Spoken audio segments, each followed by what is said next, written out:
ለዛሬ ጥቁር በቀል የተሰኘውን የቱርክ ድራማ የመጀመሪያ ክፍል ይዤላችሁ መጥቻለሁ። ታሪኩ ስለ ኢየሱስ ስለሚባል ወጣት ነው። ፍቅረኛው እጅግ ድሃ ስለሆነ ጥላው ትሄዳለች። ሄዳማ አንድ ሀብታም ሰው ታገባለች። የሱፍ በነፍስ ግድያ ወንጀል በሐሰት እንዲከሰስ ይደረጋል። የሱፍ በእነሱ ላይ ለመበቀል ወስኖ የዚያን ሀብታም ሰው እህት ለማግባትም ይነሳል። ምን ማለት እንደሆነ ማወቅ ከፈለጋችሁ ታሪኩን አብረን እንይ። እስከ መጨረሻው ድረስ ተከታተሉኝ። ድራማችን የሚጀምረው ዲላንና ጓደኛ ጣሊያን ውስጥም ወደ አንድ ምግብ ቤት ለመግባት በሊፍት ሲወጡ ነው። በድንገት የሱፍ የሚባል ወጣት አብሯቸው ይገባል። መጀመሪያ ላይ ጣሊያናዊ መስሏቸው ስለ እሱ ማውራት ይጀምራሉ። ሌላ ግን ጣሊያናውያንን እንደማትወድና እሷ እንደ ቱርካዊ ከመቶም ወጣት ጣሊያናዊ እንደሚበልጥም ለጓደኛም ትነግራታለች። የሱፍ ወደ እነሱ ዞር ብሎ በእውነትም ትክክል ነሽ ይላታል። ከዚያም ከሊፍትም ይወጣሉ። ሌላና ጓደኛ ንግግራቸውን በመስማቱ ደንግጠው ይስቃሉ። ትንሽም ቆይቶም የሱፍ ምግብ ቤት ውስጥ ሆኖ ጓደኛውን ያገኛል። እዚያው ቅጽበት ሌላ የጓደኛ ልደትን እያከበረች ነው። ሁለቱም ወጣቶችን ሊያስቸግሯቸውና ጠረጴዛቸው ላይ ሊቀመጡ ሲሞክሩ የሱፍ ጣልቃ ይገባል። ወደ ሌላ ሄደውም ፍቅረኛው እንደሆነች በማስመሰል ይቅርታ የኔ ፍቅር ዘገየሁብሽ ብሎም አጠገቧ ይቀመጣል። ወጣቶቹም የሱፍን ሲያዩት ስለፈሩ ከሌላና ከጓደኞቿም ርቀው ይሄዳሉ።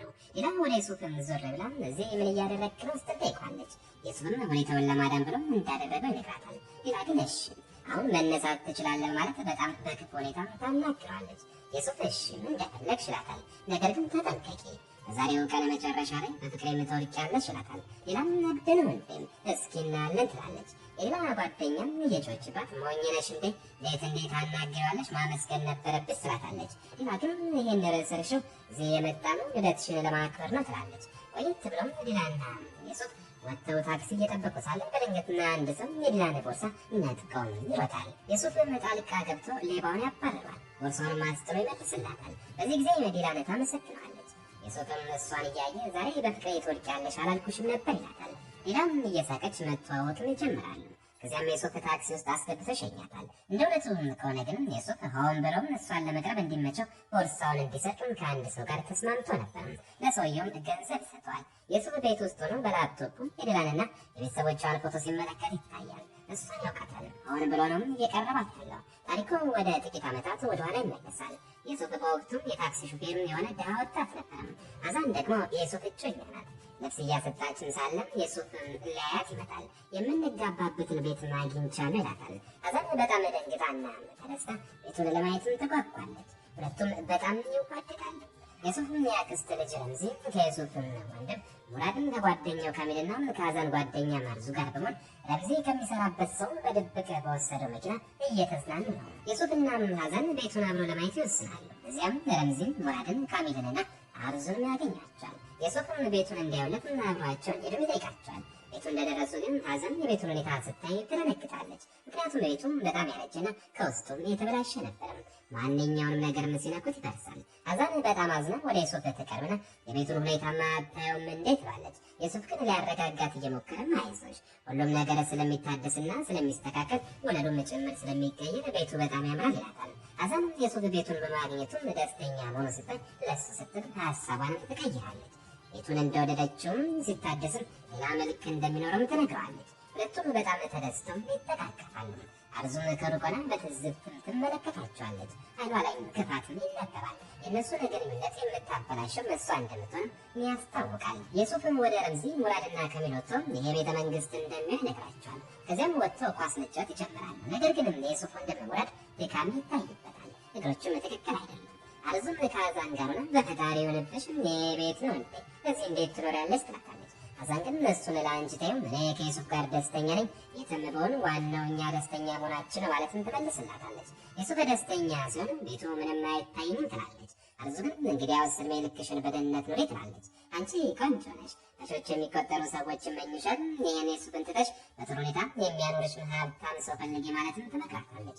አዛንም በእኔ ጉዳይም አትግቢ ያላልኩሽም ስትልም ትቆጣለች። አርዙም እሺ የራስሽ ጉዳይ ለጥቅምሽ ብዬ ነው ትላለች። የሱፍ ቤተሰቦች ለራትን ተሰብስቧል። የሱፍ ለእህቱ የትምህርት ክፍያ እንደከፈለላትም ይነግራታል። እሷም በጣም ተደስታ ታቅፋለች። በድንገትም የሱፍ እናት ማልቀስን ትጀምራለች። በላይነ ልታገባ እንደሆነ ማመን አልቻልኩም። አንድ ቤት እያስተዳደርክ ነበረ፣ አሁን ሁለት ቤት እንዴት ትችላለህ ትላለች።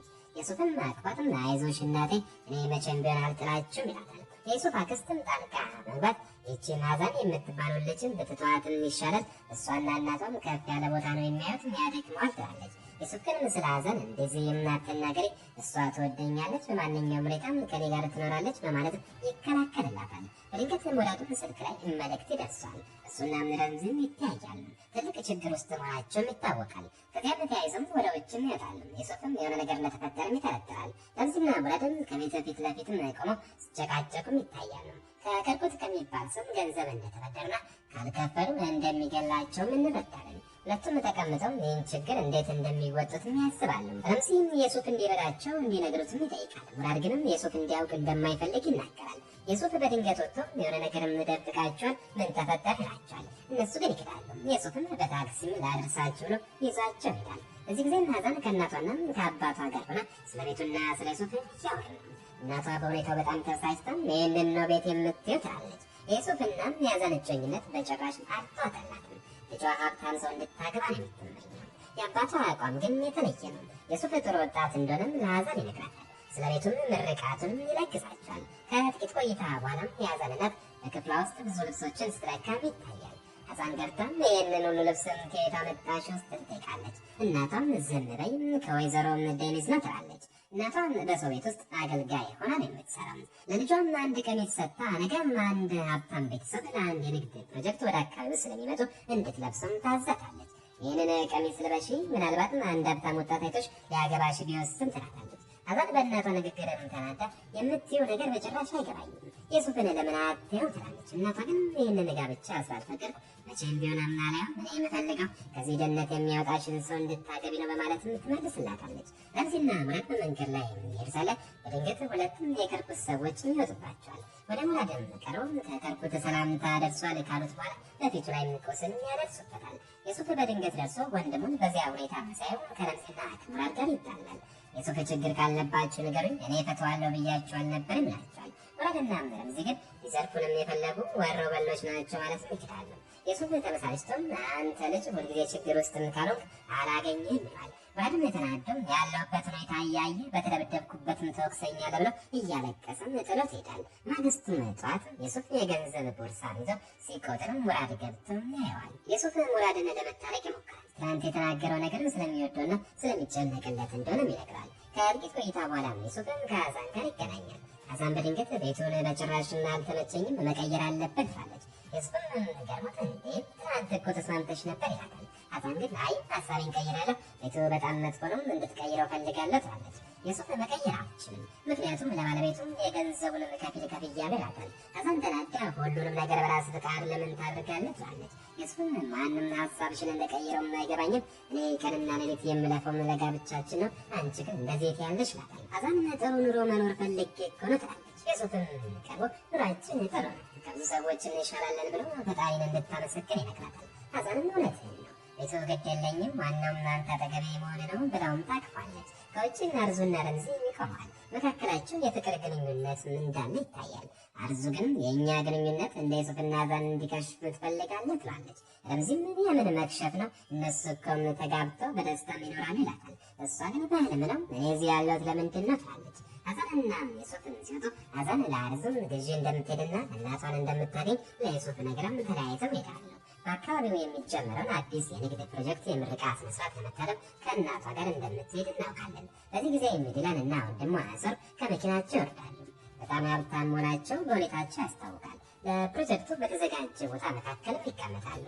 ሐዘንም እናቷ የሰጠቻትን ነጭ ቀሚስ ለብሳ ትመጣና እናቷን ታገኛለች። በዚህ ቅጽበት ሶርፕ ሐዘንን ያያታል። አይኑን ሳይነቅልም ይመለከታታል። በእሷም በጣም እንደተማረከም ያስታውቃል። የሐዘን እናትና አርዙ ሶርፕ ሐዘንን ትኩር ብለው ያያት መሆኑን ልብ ይላሉ። ሶርፕ ትኩረትን ስለሰጣትም በጣም ደስ ይላቸዋል።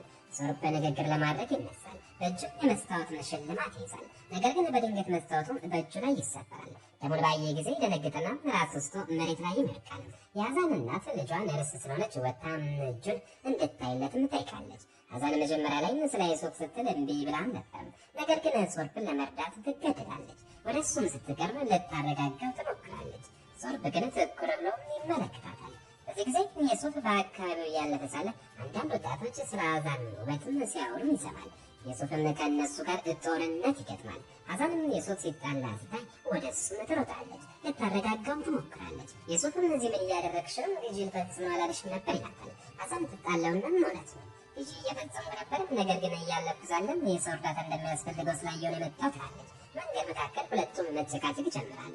የአዛን እናት ቆማም የሱፍን በትዝብት እያየችው ነው። አዛን አብራት እንድትሄድም ጠይቃለች። ሶርፍ ወደ መኪናው ገብቶም ረዳቱን ስለዚች አዛን ስለምትባለች ሙሉ መረጃ እንዲያመጣለትም ያዟል። ከጥቂት ቆይታ በኋላም አዛንና የሱፍ ታክሲ ውስጥም አብረው ተቀምጠው እርስ በርስ ይወቃቀሳሉ፣ ይጮኻሉ። ነገር ግን በኋላም አዛን የሱፍንም ታቅፋለች። ወጣቶቹን ሲመታም የተጎዳ እጁንም ትስማለች። ሶርፍም ወደ ድርጅቱ ይደርስና አጎቱን ተህሲንን ያገኛል። ሁለቱም እርስ በርስም አይዋደዱም። ተህሲን ፕሮጀክቱን እንደሰረዘው ለሶርፍ ይነግራል። ሶርፍ ይናደድና እንዴት ያለኔ ፍቃድ እንዴት አደርጋለህ ይላል። ተህሲን ወደ እሱ መከሩ በሹፌሮች ፊትም አነጋገርን ስታስተካከል ፕሮጀክቱን እሰራዋለሁ ይላል። ተህሲን በድርጅቱ ላይ ትልቅ ተጽዕኖ እንዳለም ይታወቃል። ሶርፍ ትቶትም ወደ ቢሮም ይወጣል። ጸሐፊውን ቡና እንድታመጣለት ካዘዛትን በኋላ አንቺ አታንቺ ይላታል። አርዙም በሶርፍ ድርጅት ውስጥ የምትሰራ ስለሆነ ቡናውንም አርዙ እንድታመጣለት ያዛል። አርዙ ቢሮ ስትገባም ስለ ሀዘን ይጠይቃል። እሷም ነርስ እንደሆነችና ለረጅም ጊዜም ስራ እየፈለገች እንደሆነ ትነግራለች። ሶርፍም ሀዛን ነገ መጥታም ለስራ ቃለ መጠይቅ እንድታደርግና ስራውን እንደሚሰጣትም ለአርዙ ይነግራታል። አርዙ በዚህ በጣም ደስ ይላታል። አርዙ ለሀዛን የሆነውን ነገርም ትነግራታለች። ሶርፍ ነገ መጥተሽ እንድትሰሪ ይፈልጋል ትላለች። ስለ ሶርፍም በጣም ጥሩ ነገርም ማውራትን ትጀምራለች። በጣም ምርጥ ሰው እንደሆነም እህቱን ከማንም በላይ እንደሚወድና ከእናቱም ከወይዘሮም ዘራ ጋር እንደሚኖርም ትነግራታለች።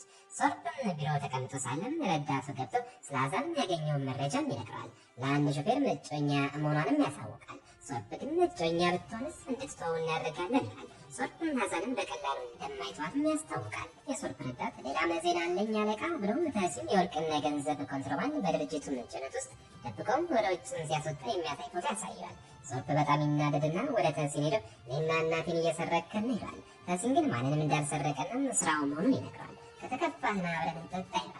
ሶርፍ አይዞህ ነገ ሁላችንም እንጠጣለን ይላል። በሶርፍ አይን ውስጥ ለተህሲን መጥፎ እቅድ እንዳለም ይታያል። አርዙም አዛን ሄዳ ሶርፍን እንድታገኘው ልታሳምናት ትሞክራለች። አዛን ግን እኔ አሁን ስለ ስራ ማሰብ አልፈልግም ብላም እምቢ ትላለች። የአዛን እናት ተቆጣም ያሾፍሽን አንተ ሂጂ እንጂ አበድሽ እንዴ ሶርፍ ፈለገው ሽንቤት ያለች ትላታለች። አዛንም እሺ እናየዋለሁ ትላለች። አርዙ ስትሄድም የአዛን እናት የአርዙን ጉዳይ እንድትከታተል ጠይቃለች። ፍቅርም ለልጄ ምንም አይጠቅማትም፣ በጥቂት ቀናት ውስጥ የሱፍን እንደምትረሳውም እንደምታደርግ ትናገራለች። ሁለቱም በአዛን ላይ ይስማማሉ። የሱፍ ሌሊቱን ሙሉ በታክሲ ሲሰራ ያድራል። ሙራድ ግን በየሱፍ ክፍል ውስጥ ሆኖ የሱፍን የገንዘብ ቦርሳ ያስታል። ከረምዚ ጋር በመሆኑ በአንድ የኳስ ጨዋታ ላይ ይወራረዱና ገንዘቡን በሙሉ ይበላሉ። ሙራድም ከረምዚ ጋር ይጣላል። በዚህ ሁሉ ችግር ምክንያት አንተ ነህ ይሏል። ከጥቂት ቆይታ በኋላ ረምዚና ሙራድ ወደ ከርኩት ይሄዳሉ። ሙራድ ሌላ እድል እንዲሰጣቸውና ገንዘቡን በሙሉ በውርደት እንደከሰሩም ይነግራል። ከርኩት ግን ከእንግዲህ ሌላ እድል የላቸውም ይላቸዋል። ገንዘቡን ካልመጣም እንደሚገላቸው ይነግራቸዋል። ረምዚም ሄዶም ገንዘቡን እንዲያመጣም ያዟል። ሙራድን ግን ገንዘቤ መምጣቱን ለማረጋገጥ አንተ እዚህ ትቆያለህ ይላል።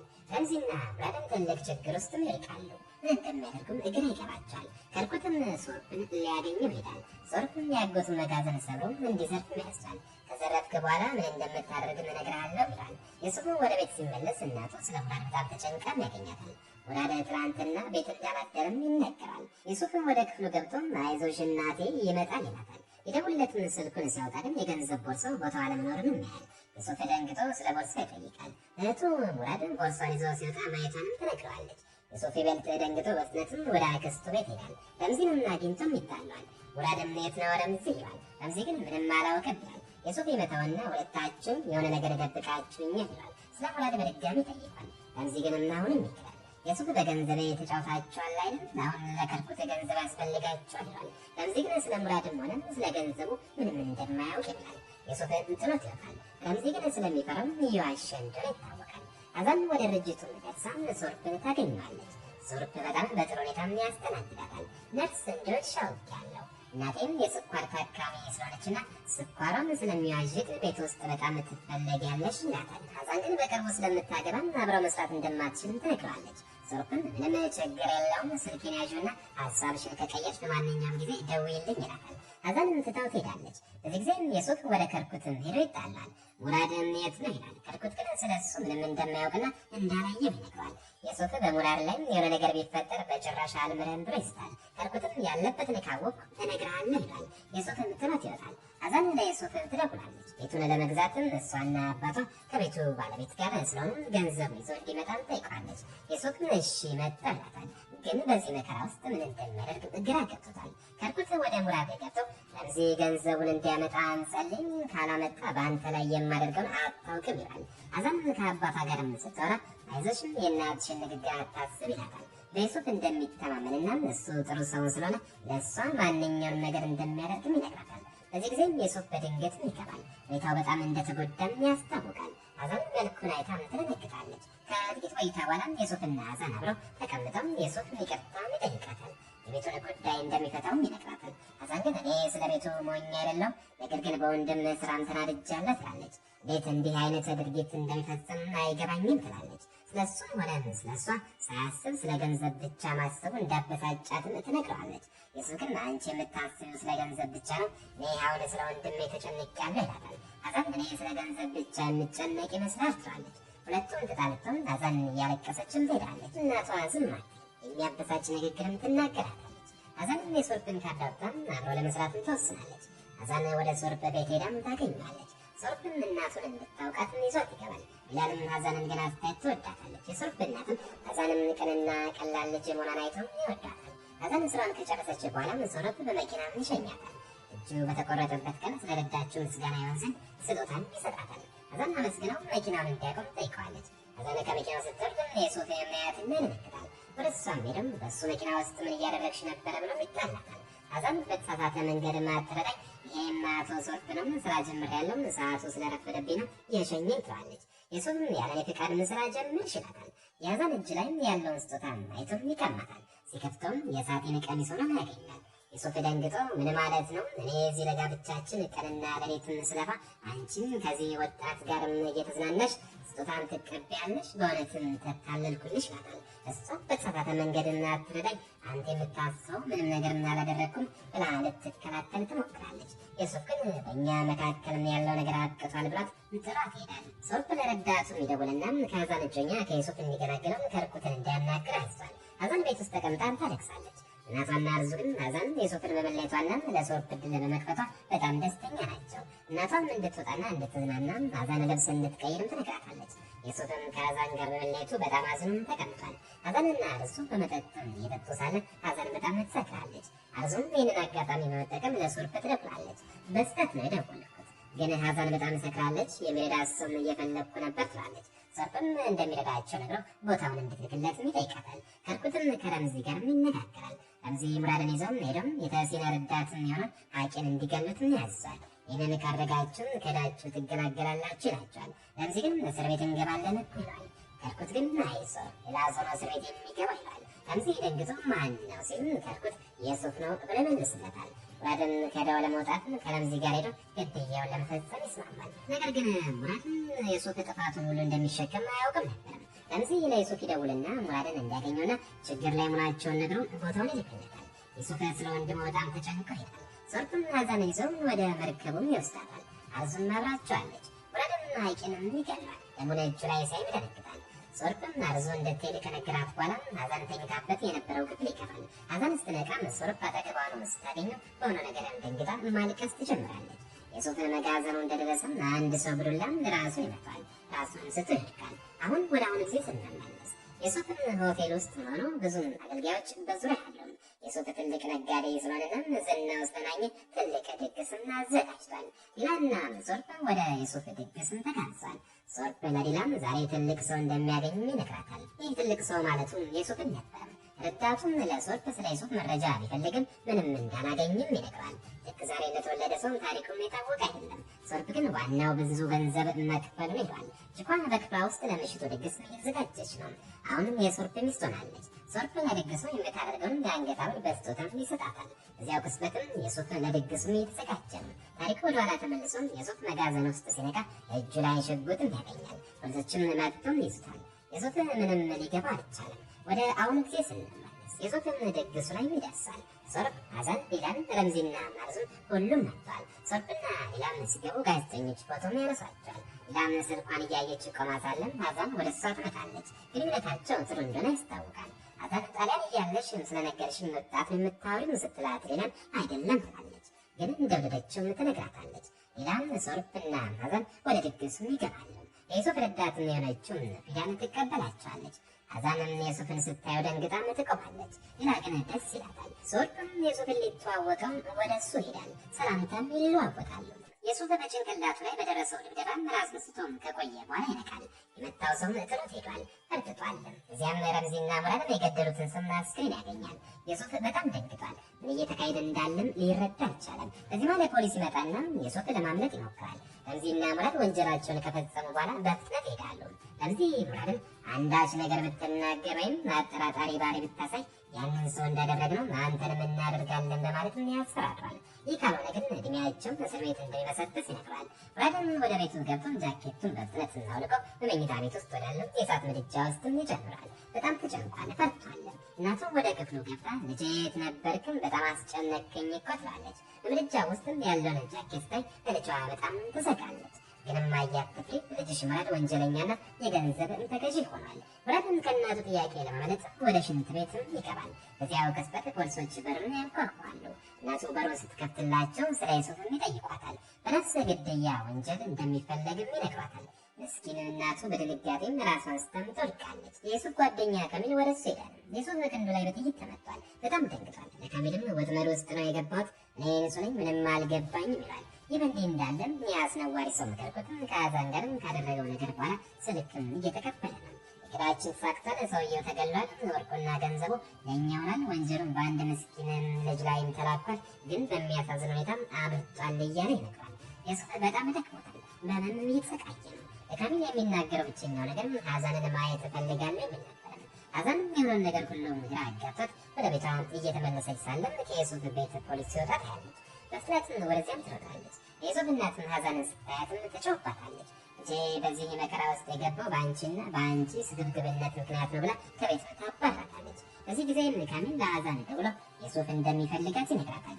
እሷም ወዲያውኑ ወደ ተባለች ቦታም ትሄዳለች። ባየችው ጊዜ በጭንቀት ልትሞትም ትደርሳለች። መጀመሪያ ያሰበችው ቁስሉን አክማ እንዲነቃ ማድረግ ነበረም። አዞም ወደ ሰርፕ ቢሮም ትሄዳለች። ሰርፕም ሐዛንን ለማግኘት ቢሞክርም እንዳልቻለም ይነግራታል። አርዙ እንድትደውልላት ቢጠይቃትም እምቢ ትላለች። ደግሞ ምን ልታደርግ ነው? ትናንት ያታለልካት አይበቃም ትለዋለች። ሰርፕም ይህንን ሰማ ፊቱ በንዴት ይቀየራል። አንገቷን አንቆም ይዘታል። አንቺ ደግሞ እዚህ ጋር ቅዱስ ልትሆኝ ነው? አንቺ እኮ ከኔ በላይ በድለሻታል።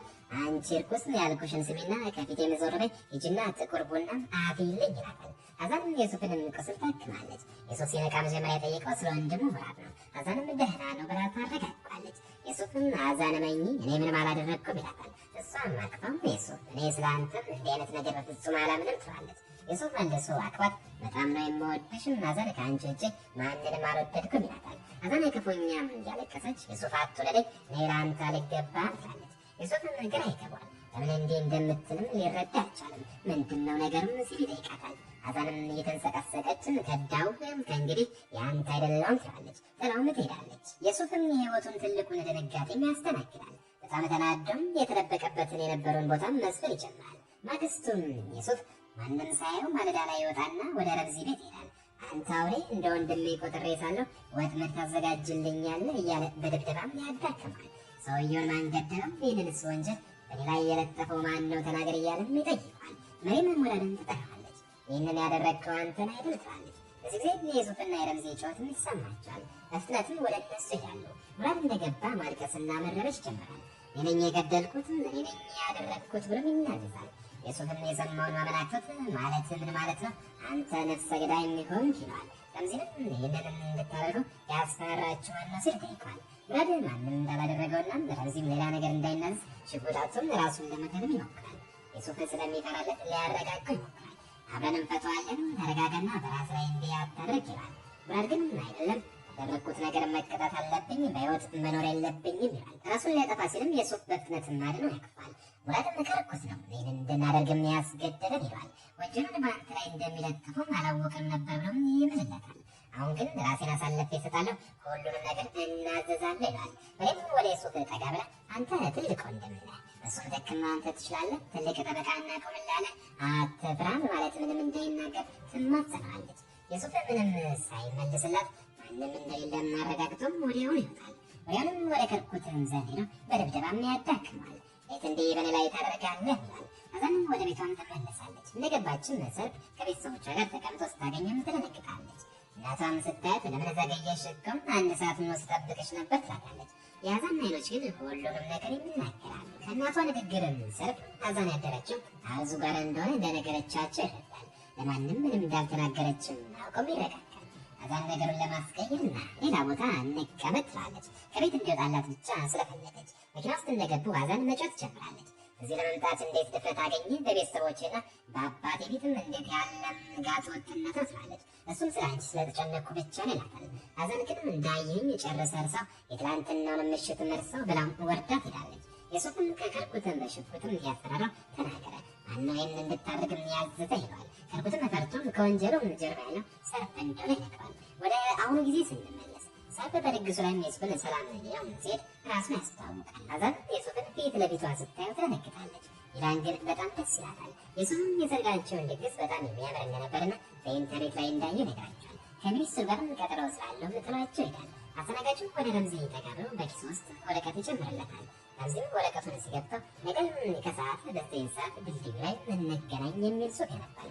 የሱፍም ወደ ሰርፕ ተመልሰው እስኪ ስለ ራስ በደንብ ንገረኝ ይላል። ሰርፕም ስለ ስራው ሲያወራም የሱፍ የባለቤትን የሀዛን ድጋፍ ለስኬት ምክንያት እንደሆነ በግልጽ ይታያል ማለትም ይቀንጥባታል። ምስኪኗ አዲላ የሱፍ የወደዳት መስሏት ደስ ብሏታል። እሱ ግን ይህንን የሚያደርገው በአዛን ለመበቀልና እሷን ለማናደድ ነው። በተመሳሳይ ጊዜ የሰርፕን ትልቅ በመስረቅ ሰርፕን ለመጉዳትም ጭምር ነው። አዛን ራስ ምታት አለብኝ በማለት ወደ ሽንት ቤት ትሄዳለች። ሰርፕም አብሮ ይሄዳል። ይህንን ሀሳብ ያደረገችው ሽንት ቤት ገብታ ለብቻዋ ስሜቷን ለመውጣትና ለማልቀስም ስለፈለገች ነው። የሱፍ ወደ ዲላን ተቀብለው እንዴት አምሪያለሽ፣ ቀይ ልብስ በጣም ተስማምቶሻል፣ ነገሩ በዚህኛው ጊዜ ለቦርሳሽ ተጠንቀቂ ይላታል። አብረውም መሳቅ ይጀምራሉ። ሰርፕ መጥቶም ከዩሱፍና ከዲላን ጋር ይቆማል። ዲላን በህይወቱ ውስጥ ውድ ነገር እንደሆነችና ማንም በቀላሉ እንዲቀርባት እንደማይፈቅድም ይናገራል። የሱፍም እኔ በጣም ጨዋ ነኝ፣ በቤት የምገባው በበሩ ነው ማለትም በጨዋታ መልክም ይመልስለታል። የሳቁም ይለያያሉ። በዚያን ጊዜም አዛን የሱፍ ወደ ሊፍት ሲገባ ታየዋለች። ተከትለው በመግባትም እዚህ የመጣኸው በእኔ ምክንያት ነው አይደል ስትል ትጠይቀዋለች። የሱፍም እኔ እኮ አንቺን በፊት ያላየሁሽም ብሎ ይመልስላታል። አዛን ትደነግጣለች። ነገር ግን መልስም ሳትሰጠው ሊፍቱ ይከፈታል። ሰርፕም ፊት ለፊታቸው ያገኙታል። ሰርፕም እርስ በርስ በመተዋወቃቸው ይገርማል።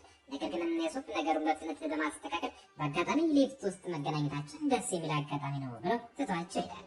ሰርፕ በአዛን ቀንቶም ይጮባታል። አዛንም አሁን ዝም በል ያለነው በህዝብ ፊት ነው፣ ሰዓቱን መሽቷል ትላለች። የሱፍን ወደ ቤቱም ሲመለስ ፊቱ ላይ በከፍተኛ ሐዘንና ጭንቀት ይታያል። ካሚልም ወደ እሱ ይገባል። የሱፍም አብረው ሲሆኑም ያየሁበት ቀን ደረሰ፣ ደግሞም በደስታና በጥሩ ዘር እንዲባረኩ መመረቅም አለብኝ፣ ግን ለመጀመሪያ ጊዜ ምርቃቴ ከልብ አይደለም ይላል። ካሚልም ጓደኛ ሆይ ነቃም፣ ከነሱ ራቅ፣ አምላክ አንዳች ነገርን ሳታደርግ መብትንም ያስከብርልሃል ይላል። የሱፍ ግን የማይታሰብ ነው። እኔ የቀመስኩትን መከራም እስኪቀምሱና እኔ የተሰማኝን ህመም እስኪሰማቸው ድረስ አላርፍም ይላል። እኔ አሁን ሌላ ሰው ሆኛለሁ፣ በድሮም የዋህና ሞኝ አይደለሁም ይላል። ከሆነው ነገር በኋላም አዛን አንዲትም ቃል አልተናገረችም። ሰርፕ ግን ምን ሆነሻል? ዝምታና በዝተሽ ይላታል። እሷ በጣም ቀን ጥፋተኛዋ አንቺ ነሽ፣ ከማታውቂ ሰው ጋር ሊፍት ውስጥ መግባት አልነበረብሽ በማለትም ይወቅሳታል። አዛን በቁጣም ትጮህበታለች። መጨረሻው ዘመን በሌላ ይጠራጠራል ማለት ነው። ነገሩን እንዲህ ከሆነ አልተስማማውም፣ አንተም ከኔ ጋር ያለን ወሰን አልፈሃል ትላለች። ሰርፕ ይጨነቃል። የእሷ መከፋትን ስለማይሆንለትም በሮማንቲክ ንግግር ድባቡን ለማስተካከልም ይሞክራል። በዚህ ጊዜም ወዷ ዲላም የሱፍን ማየቷና ማነጋገሯ በደስታም ስትበት ትታያለች። በዚያው ቅጽበትም የሱፍን ቤት በታች ላይ ውረጂ የሚል መልእክት ይልክላታል። ዲላ በጣም ትደሰታለች። ነገሩንም ማመን ይከብዳታል። አዛን በበረንዳ ላይ ቆማ ታለቅሳለች። ራሷን በጣም ታዝናለች። የሱፍም ከሩቅ ሆኖ ያያታል። አይኖቿም በእንባ ይሞላሉ። ዲላም ዘበኛ ወይም ሌላ ሰው እንዳያት ትጠነቀቃለች። ግንቡንም ዘላም ትወርዳለች። የሱፍም ሳያትም ይስቃል። እንዴት ያለ ዝላይ ነው! ይህ እኮ የሌባ ነው ይላታል። የሳቁም ቀንሽ እንዴት ነበር ብሎ ይጠይቃታል። እሷም ቀኑ ሙሉም ጥሩ ነበረ፣ መጨረሻ ግን የበለጠ አማረም ብላ ትስቃለች። የሱፍም እየሳቀም እንግዲያውስ እኔ ወደምወደው ቦታ ልውሰድሽ ይላታል። መኪናውን እየነዳ ወደ አሳ ገበያም ይወስዳታል። ሌላ እየሳቀች ይህ ምንድን ነው? ስለተወዳጅ ቦታ ያለ ግንዛቤ ሙሉ በሙሉም ስህተት ነው ትላለች። እዚያም የአሳ ጨዋታም እያደረጉ ነው። እሷን በጨዋታው ተሳትፋ እንድታሸንፍም ያደርጋታል። አሳውን ገዝተውም አብሮ ይሄዳል። ቆይታ በኋላም በጣም መሽቷል፣ ስለ ወንድሜ ሰርፕ ስል መሄድ አለብኝ ትላለች። የሱፍም ያንን የገዛውን አሳ ማን ሊበላው ነው? አብስለንም አብረን እራት እንበላለን ይላታል። ዲላም ትስማማለች። እሺ ግን አንድ ሰዓት ብቻ የምቆየው ትላለች። የሱፍም ወደ አንዲት ጀልባም ይወስዳታል። እዚያም ተቀምጠውም እራት ይበላሉ። እሷም በጨዋታም ተነስታ ሰዓቱን ትረሳለች። ሰርፕ ከእንቅልፉ ነቅቶም ውሃ ለመጠጣትና አንዳች ነገር ለመብላት ስለሚወጣም አምላክ የላቸውም። ይህ ሌሊትን ራብ የታወቀ ነው። ሰራተኛ ሰርፕ ስታይ በፍጥነት ሌላም ትደውላለች። ነገር ግን ሌላ ልብ ስላለችም ስልኩን አታነሳም። ሰርፕም ወደ ሌላ ክፍል ሊገባ ሲል አዛን በፍጥነትም ከክፍሉ ስትወጣም ያገኛታል። በደንብ ብዛት ታሰማት ይዋለች። ሰርፕ ምን ሆና ነው ሲል ይጠይቃል። ሌላም ተዋት አትጥራት፣ ሆዷን በጣም አሟት ስለነበረ አሁን ተኝታለች ትላለች። ሌላም ክፍሏ ውስጥ ባትኖርም አዛን ዋሽታም ታተርፋታለች። ሰርፕ ገብቶም እህቱን ለማየት ቢሞክርም አዛን ግን ሀሳቡን ታስተዋለች። ተኝታለች እያልኩ እኮ ነው፣ አንቲባዮቲክም ሰጥቻታለሁ አትጨነቅ ትለዋለች። ትታውም ወደ ክፍሏም ትሄዳለች። ሰራተኛዋ በአዛን ድርጊትን ትረጋጋለች። ከድንጋጤዋ የተነሳም ረጅም ትንፋሽ ትተነፍሳለች። ማግስቱ ዲላም ከእንቅልፏም ትነቃለች። የሱፍም በጥሩ ንግግሮችን ይቀርባታል። እሷም ማድነቅ ይጀምራል። ዲላም በሱም ትነካለች፣ ተመምርበታለች፣ ታቅፏለች። ንግግሩም ከልቡ ቢሆን ደስ ይል ነበር። ግን ምን ያደርጋል ለበቀል ነው። በመጨረሻም ሌላ ወደ ቤትም ተመለሰች። ሰራተኛዋም አይታ በአንቺ ምክንያት እኔ መባረር ነበር ትላለች። በዚህ ጊዜም ሰርፉን ሳያንኳኳ ወደ ክፍሏ ይገባል። ሌላም የት ነበርሽ ብሎ ይጠይቃታል። ሌላም ትንሽ ስፖርት እየሰራው ነበር ማለትም ትቀጥልበታለች። አብረኝ ሩጥም ወደ በጣም ትልቅ ሆኗል ትለዋለች። ሰርፍም እየሳቅም እሺ እንዴ ንግግርሽ የበለጠ አስራበኝ የቁርስ እንብላ ይላታል። ከዛም ወደ ሽንት ቤት ውስጥ ሆና በጣም የሚያዘነች ትመስላለች። ሰርፍ በሩን እያንኳኳ እየጠበቅኩሽ ነው ይላታል። እሷም የእርግዝና ምርመራ አድርጋ ነበረ። ውጤቱም ምንም እንደሌለም ያሳያል። በእውነት ነገሩን በጣም ናፍቃው ስለነበርም ተስፋ በመቁረጥ ምርመራውን ኮሞዲኖ ላይ አስቀምጣ ትወጣለች። ሰርፍ ምርመራውን አይቶ አምላክን እንዳልፈቀደም ይረዳል። አጠገቧ ተቀምጦ ምን ሆነሽ ፍቅሬ፣ ዶክተሯ በዚህ ጉዳይ ላይ አትጨነቂም፣ ራሱ መጣል አላለችሽም፣ ደግሞ በጣም ጎበዝ ዶክተር ማውቃለሁ፣ ወደ እሷም ተወስድሻለሁ፣ ተረጋጊና ልብስሽን ለብሰሽ ለቁርስ ነይ ይላታል። የሚገርመው ግን ቤት ከሚያጠሩ ሴቶችና ጋር አዛና ከወጣች በኋላ ሽንት ቤቱን ለማጽዳት ስትገባ የእርግዝና ምርመራውን ታገኛለች። በምርመራው ላይ ግን ሁለት መስመር ይታያል። ወዲያውኑ ፎቶ አንስታ ለሰርፕ እናት ታሳያታለች። የማለትም አዛን ነፍሰ ጡር ናት ማለት ነው። ነገር ግን ለሁሉም ሰው ደብቀው ነበር። አሁን ግን ነገሩ ይታወቅባታል። በዚህ ጊዜም ለሌላም ቅርብ የሆነችው ሰራተኛ ወደ ክፍሏ ገብታ ነገሩን ልታውቂብን ነው ልታሳብጅ ነው ትላታለች። የሱፍን ስጦታ ልኮላት ነበረ። በላዩ ላይም አገኝሻለሁ የሚል ጽሑፍም ጽፎበታል። ሌላም በዚህ በጣም ደስ ይላታል። አዛን ግን ከእሷ ተቃራኒ በጣም አስታለች። ቁርስ ለመብላት ይወርዳሉ።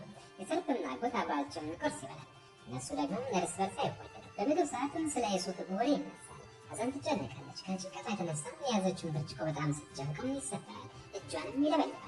በፍጥነትም ወደ ሽንት ቤት ትሮጣለች። ሌላም በእሷ ተጨንቃ ትከተላታለች። አዛንም የሌላን ርኅራኄ ስታይም ታቅፋታለች። ሰርፍም ስለ እሷ ለመጠየቅ ይሄዳል። ነገር ግን የደም ፍርሃት ፎቢያ ስላለበት መግባት አይችልም። ነገሩ ሰላም መሆኑን ካረጋገጠ በኋላ ብቻ እንዲያቱም ቅባት ይቀባታል። አዛን ምን ማድረግ እንዳለባት ግራ ገብቷታል። ሰርፍ በጣም ይወዳታል። እሷ ግን ልቧ ያለው የሱፍ ጋር ነው። ስለሱ እንጂ ስለሌላ ሰውም አታስብም። ማንም ሰው እንዲበደልም ደግሞ አትፈልግም። ደግሞ በሆዷ ውስጥ ስላለው ጽንስ እስካሁን ማንም የሚያውቀው ነገር የለም። የሱፍም ከከሚል ጋር በመኪና ውስጥ ሆኖ ወደ ሰፈር ይሄዳል። እናቱንና እህቱን መንገድ ላይ ሳይም ያለቅሳል። ምክንያቱም በጣም ናፍቀውታል። ነገር ግን እዚያ አካባቢ መገኘቱ ለሕይወቱም አደገኛ ስለሆነ ወደ እነሱ መጠጋት አይችልም። ከቤተሰቦቹን ይልቅ የሚያደርጉትን ከርኩትንና ሰርፍን በጣም ይጠላቸዋል። ከሚልም ረምዚም ከከርኩት ጋር ሆኖ ወርቅ ሲያዘዋውር የሚያሳይ ፎቶ ለዩሱፍ ያሳየዋል። በሱ ላይ ማስረጃ መያዙና ረምዚ ሊያስፈራረው እንደማይችል በማወቁ በጣም ደስ ይለዋል። ረምዚ በወረቀቱ ላይ በተጻፈለት መሰረት በ9 ሰዓት ድልድዩ ስርም ይጠብቃል። የሚፈልገው ሰው ማን እንደሆነ ለማየት በጉጉት ይጠብቃል። የሱፍም ከመኪናው ሲወርድ ረምዚን ሲያየው በጣም ይደነግጣል፣ ይፈራል። በአንድ ጊዜ ብዙ ስሜቶችን ይፈራረቁበታል። ረምዚ ካሚል ሆይ ወጥመድ አዘጋጅታችሁብኝ ነው ይላል። ካሚልም ልጄ ሆይ ሞኝ ነህ እንዴ? እኛ አግተናል እንዴ? የመጣኸው እኮ በገዛ ፍቃድ ነው ብሎም ይመልስለታል። ረምዚ ሽጉጡን ሊያወጣ ሲሆን የሱፍ አንተ ያክስት ልጅ ደግሞ እኔን በጥይት ልትመታኝ ትፈልጋለህ ይለዋል። እንደውም ሰውየውን አልናፈኩም እንዴ ማለትም ይጠይቀዋል። ረምዚም የሱፍ ፊት ለፊቱ መቆሙን ሊያምን አልቻለም። ምክንያቱም የሱፍም የታሰረ ወይም የሆነ ነገር ሆኖ ከዚህ ዓለም የተለየ መስሎት ነበር። የሱፍም አየህ አይደል ከእናንተ ቆሻሻ ስራ ትንሽ በራቀ ብዬ ነው ይለዋል። ረምዚም የሱፍ ነኝ እኔ ምንም አላደረኩም፣ ወጥመድ እንደተዘጋጀም አላውቅም ነበረም፣ እኔ ወንድምን እንድትረዳው ብዬ አድራሻውን ሰጠው እንጂ ይላል። የሱፍም አንገቱን በዓይን አንቆ ይዞና ሰርፍንም እየሰረክ ወርቅ እንደምታዘዋውር ሲያውቅ ምን የሚያደርግም ይመስላል አስበዋል ይላል። ረምዚ በመኝነት እንዴት እዚህ እንደመጣ ያንን አድራሻ ወረቀት ሜላክልኝ አንተ ነህ ብሎ ይጠይቀዋል። ካሚል በሚያስብ ሁኔታ እንዴ ሰውዬ ጭንቅላት እንዴ የጠፋው በሞኝነት ነው፣ እያደግ ስትሄድ ጭንቅላት የበለጠ እየጠፋ መሆኑንም እያሳየ ነው ይላል። እዚያን ጊዜ ሰርፍ ለሱፍ ይደውላል። እሱም ለረምዚ ጌታን እየደወለ ነው ልመልስለትና ራስን ሰላም ትለዋለህ ይላል። ረምዚም አይሆንም የሱፍ እባክህን ስለፈጣሪ እንዲህ አታድርግ ብሎ ይማጸናል። የሱፍ እሺ አክስቴ ነች እንግዲያውስ መስመር ላይ ሆነና የምናገረውን ሁሉም ስማ፣ ደግሞም ቆሻሻ ስራን ደጋግሜ እንደማጋለጥም እወቅ ይላል። የሱፍም ሰርፕን ለማስፈራራትና አንድ ነገር የሚናገር መስሎ እንዲታይ ከረምሴ ፈቀቅ ብሎ ስልኩን ያነሳል። ሰርፕ ግን የሱፍን መገናኘትን የፈለገው በሌላ ጉዳይ ነበረ። የሱፍም ከ20 ደቂቃ በኋላ እመጣለሁ ብሎ በመኪናው ይሄዳል። ከዚህ መኪናውን የነዳ ቢሆንም በጣም ደንግጧል። ምክንያቱም መጋለጡን አውቋል። ሰውነቱ ሁሉም ይንቀጠቀጣል። መኪናው ለመንዳት አልቻለም። ከጭንቀቱ ብዛትም አንዳች ነገር እንዳይሆንበትም መኪናውን ያቆማል። የሱፍን ንግግር እያሰበ በጣም ይፈራል። እዚህ ጋር ሱፍ ከሰርፕ ጋር ተገናኝቶ ስለ ስራና ስለ መኖራቸው ማጋርነት ያወራሉ። ሰርፕ ግን አሁንም ቢሆን በሙሉ በሙሉ አልተመቸም። ገንዘብ ይባክናል የሚል ፍርሃት አለበት። እዚህ መሀልም ለሰርፕ ስልክ ይደውልለታል። ወርቁ እንደተሰረቀም ይነግሩታል። ሰርፕ ደንግጦም ይናቃል። ቤት እንዲህ ሊሆን ቻለ? አሁኑኑ እየመጣሁ ነው ብሎ የሱፍን ጥሎት ይሄዳል። ወርቁንም የሰረቀው ግን ራሱም የሱፍ ነበር። ሰርፕም ረምዚ ጋር ደርሶም ወርቁን ካልተመለሰ እገልሃለሁ ብሎ ያስፈራራል። በዚህ ጊዜ ዲላም ከጓደኛዋ ጋር ሆነ የሱፍ መልእክት ይደርሳታል። ሊያያት እንደሚፈልግም ይነግራታል። ዲላ በጣም ደስ ይላታል። ነገር ግን ዛሬም አጎቴ እኛ ጋር ግብዣ ስላለ ነገ እንገናኛለን ትላለች። የያዘን እናትም ሰርፕ ቤተ መንግስቱን ገብታ ለዲላ የቡና ምርመራን ታደርግላታለች። ጥንቆላ መሰል ነው። በጣም እድለኛ ነሽ፣ በቅርቡ ትልቅ የምስራች ይደርስሻል ትላታለች። ዲላ በሰማችው ነገር በጣም ደስ ብሏት በደስታም ትበራለች። የሰርፕ እናት ለግብዣ አንድ እንግዳ እንደሚመጣ ለቤተሰቡ በሙሉ ያሳውቃለች። ሁሉም እንግዳውን በጉጉትም እየጠበቁ ነው። እንግዳው ሲገባልን ሁላችንም የምንገናኝበት ነገር ይከሰታል። ምክንያቱም እንግዳው የሱፍ ነበር። ሰርፕ በመገረም እንዴ ቀደም አብረን አልነበርም እንዴ ለምን አልነገርከኝም ይላል። እሱም አንተ እኮ ዕድል አልሰጠኝም፣ ደጋግሜ ብደውልም አላነሳም ብሎ ይመልስለታል። አብረው ምግብ መብላትም ይጀምራሉ። የሱፍ በጣም ድሃ እንደነበርና ደረጃ በደረጃ ራሱን የቻለ ጠንካራ ሰው ለመሆን እንዴት እንደበቃም የህይወት ታሪኩን ይተርክላቸዋል። የሰርፕ እናትም የሱፍም ራሱን የቻለና ዓላማ ያለው ወጣት መሆኑ በጣም ትደነቃለች፣ ትወዷለችም። በወሬው መሀልም ዲላና የሱፍ ማንም ሳያቸው በዓይናቸውም ይጠቃቀሳሉ። ግብዣውን በደስታ በልተው ከጨረሱ በኋላም የሱፍ ሊወጣ ሲልም ስልኩን ረስቶ ይወጣል። ከዛም ስልኩን ልትሰጠውም ተከትለው ትወጣና በዝግታም ስማ፣ በፍጥነት መነጋገር አለብን ትላለች። የሱፍም በ8 ሰዓት ጀርባው ጋር ነይም ይላታል። የሚገርመው ለሌላ ሚስታት ቀጠሮ በዚያው ሰዓት ነበር። የሱፍም ወርቁን ወደ አስቀመጠበት መጋዘን ይሄዳል። ካሚልም እዚያ ሆኖ በጣም ተደስቷል። የሱፍን ሰርፕን መጉዳት መጀመሩ በራሱ ይኮራል። ማግስቱን ጠዋትን ሀዘን በየሱፍም ጀርባ ትገኛለች። እሱ ግን ምንም ትኩረትም አይሰጣትም። ያው መጨረሱ እንዳልተመለከታት ይሆንባታል። እሷም የሱፍ ምን ሆናል? ለምን እንዴም ተቀየርክብኝ ትላለች። እሱም እዚህ የመጣሽው ስለዚህ ስራ ነገር ለማውራት ነው። ጠቃሚ ነገርም ካለች ተናገሪ፣ እኔ በጣም አስፈላጊ ቀጠሮም አለብኝ። አዛንም እያለቀሰች ለምን እንዲህ ልትጎዳኝ ትፈልጋለህ ትላለች። ቀጥላም ከሌላ ጋር ለመገናኘት የምታደርገውን ነገር ምተው እሷ ለእኔ ልክ እንደ ጤናት ከእሷ ረግ ትላለች። እሱ ግን ለምን አንቺን የእሷ ጠባቂ ነሽ እንዴ ይላታል። እሷም ምንም ግድ እንደሌለውና በቀሉም ብቻ እየተበቀለ እንደሆነ ይነግራታል። መጨረሻም አሁን መሄድም ትችያለሽ፣ ጊዜሽ አልቋል ይላታል። በዚህ ጊዜም ዲላም የሱፍ ጋር ለመገናኘት ጀልባ ላይም ትነፍሳለች። አዛንም እነዚያ ስታየትም ትደነግጣለች። አዛንም ዲላን በማየቷም ትገረማለች። ዲላም አዛንም ከሱፍ ጋር ምን እንደምትሰራ ግራ ይገባታል። ዲላም ጀልባው ጋር ስትደርስ ሁለቱንም በአንድ ላይ ታያቸዋለች። በጣም ትገረማለች። ምንድን ነው በዚህ ምን እየሰራች ነው ትላለች። አዛን በጣም ትደነግጣለች። ምን እንደምትመልስላትም አታውቅም። ነይ ወደ ቤት እንሂድ እናወራለን ትላታለች። ነገር ግን ዲላ በጣም ተቆጥታለች። ነገርም ከሱፍ ጋር እዚህ ምን እየሰራች ነው ትላታለች።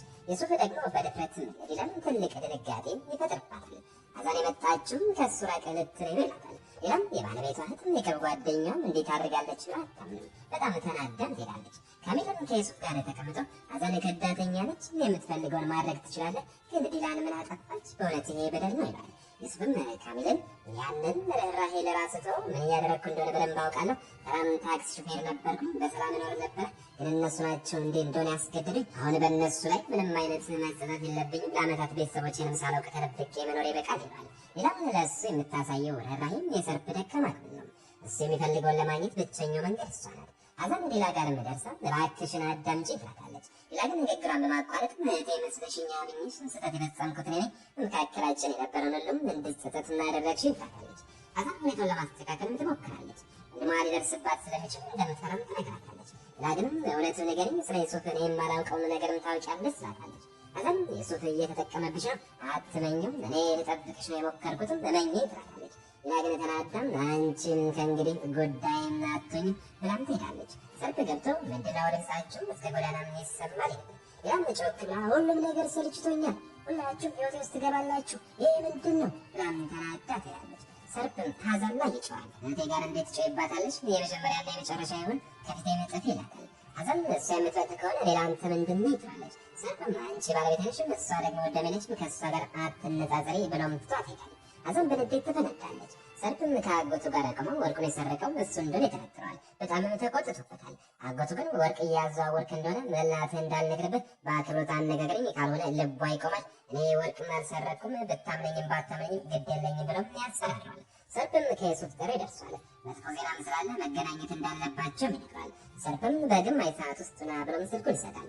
ራምዚም ያለምን ጭንቀት ተሸክሞ ተቀምጧል። በወርቅ መስርቆት ምክንያትም ሰርፕን በጣም ፈርቷል። በዚህ ሰዓትም ከሰርፕ ስልክም ይደወልለታል። የት ነህ ይላል። ራምዚም ቤት ውስጥ እንዳለ ሲነግረው ሰርፕም እኔ ወርቁን ለማግኘትና ለምንም እያገለባበትኩ አንተ ግን እዚህ እንደ ሴት ተቀምጠሃል ይላል። በደንብ አዳምጠኝ፣ በደንብ ስማኝ። ይህ ወርቅና ያንተ ኃላፊነት ነው። መልስ አምጣው፣ አለበለዚያ በሕይወት መኖርን እርሳው ይላል። ራምዚ በጣም ፈርቷል።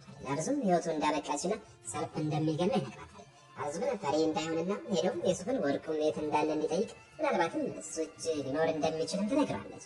ዩሱፍን ወደ ሰርፕ ጀርባ ደረስም።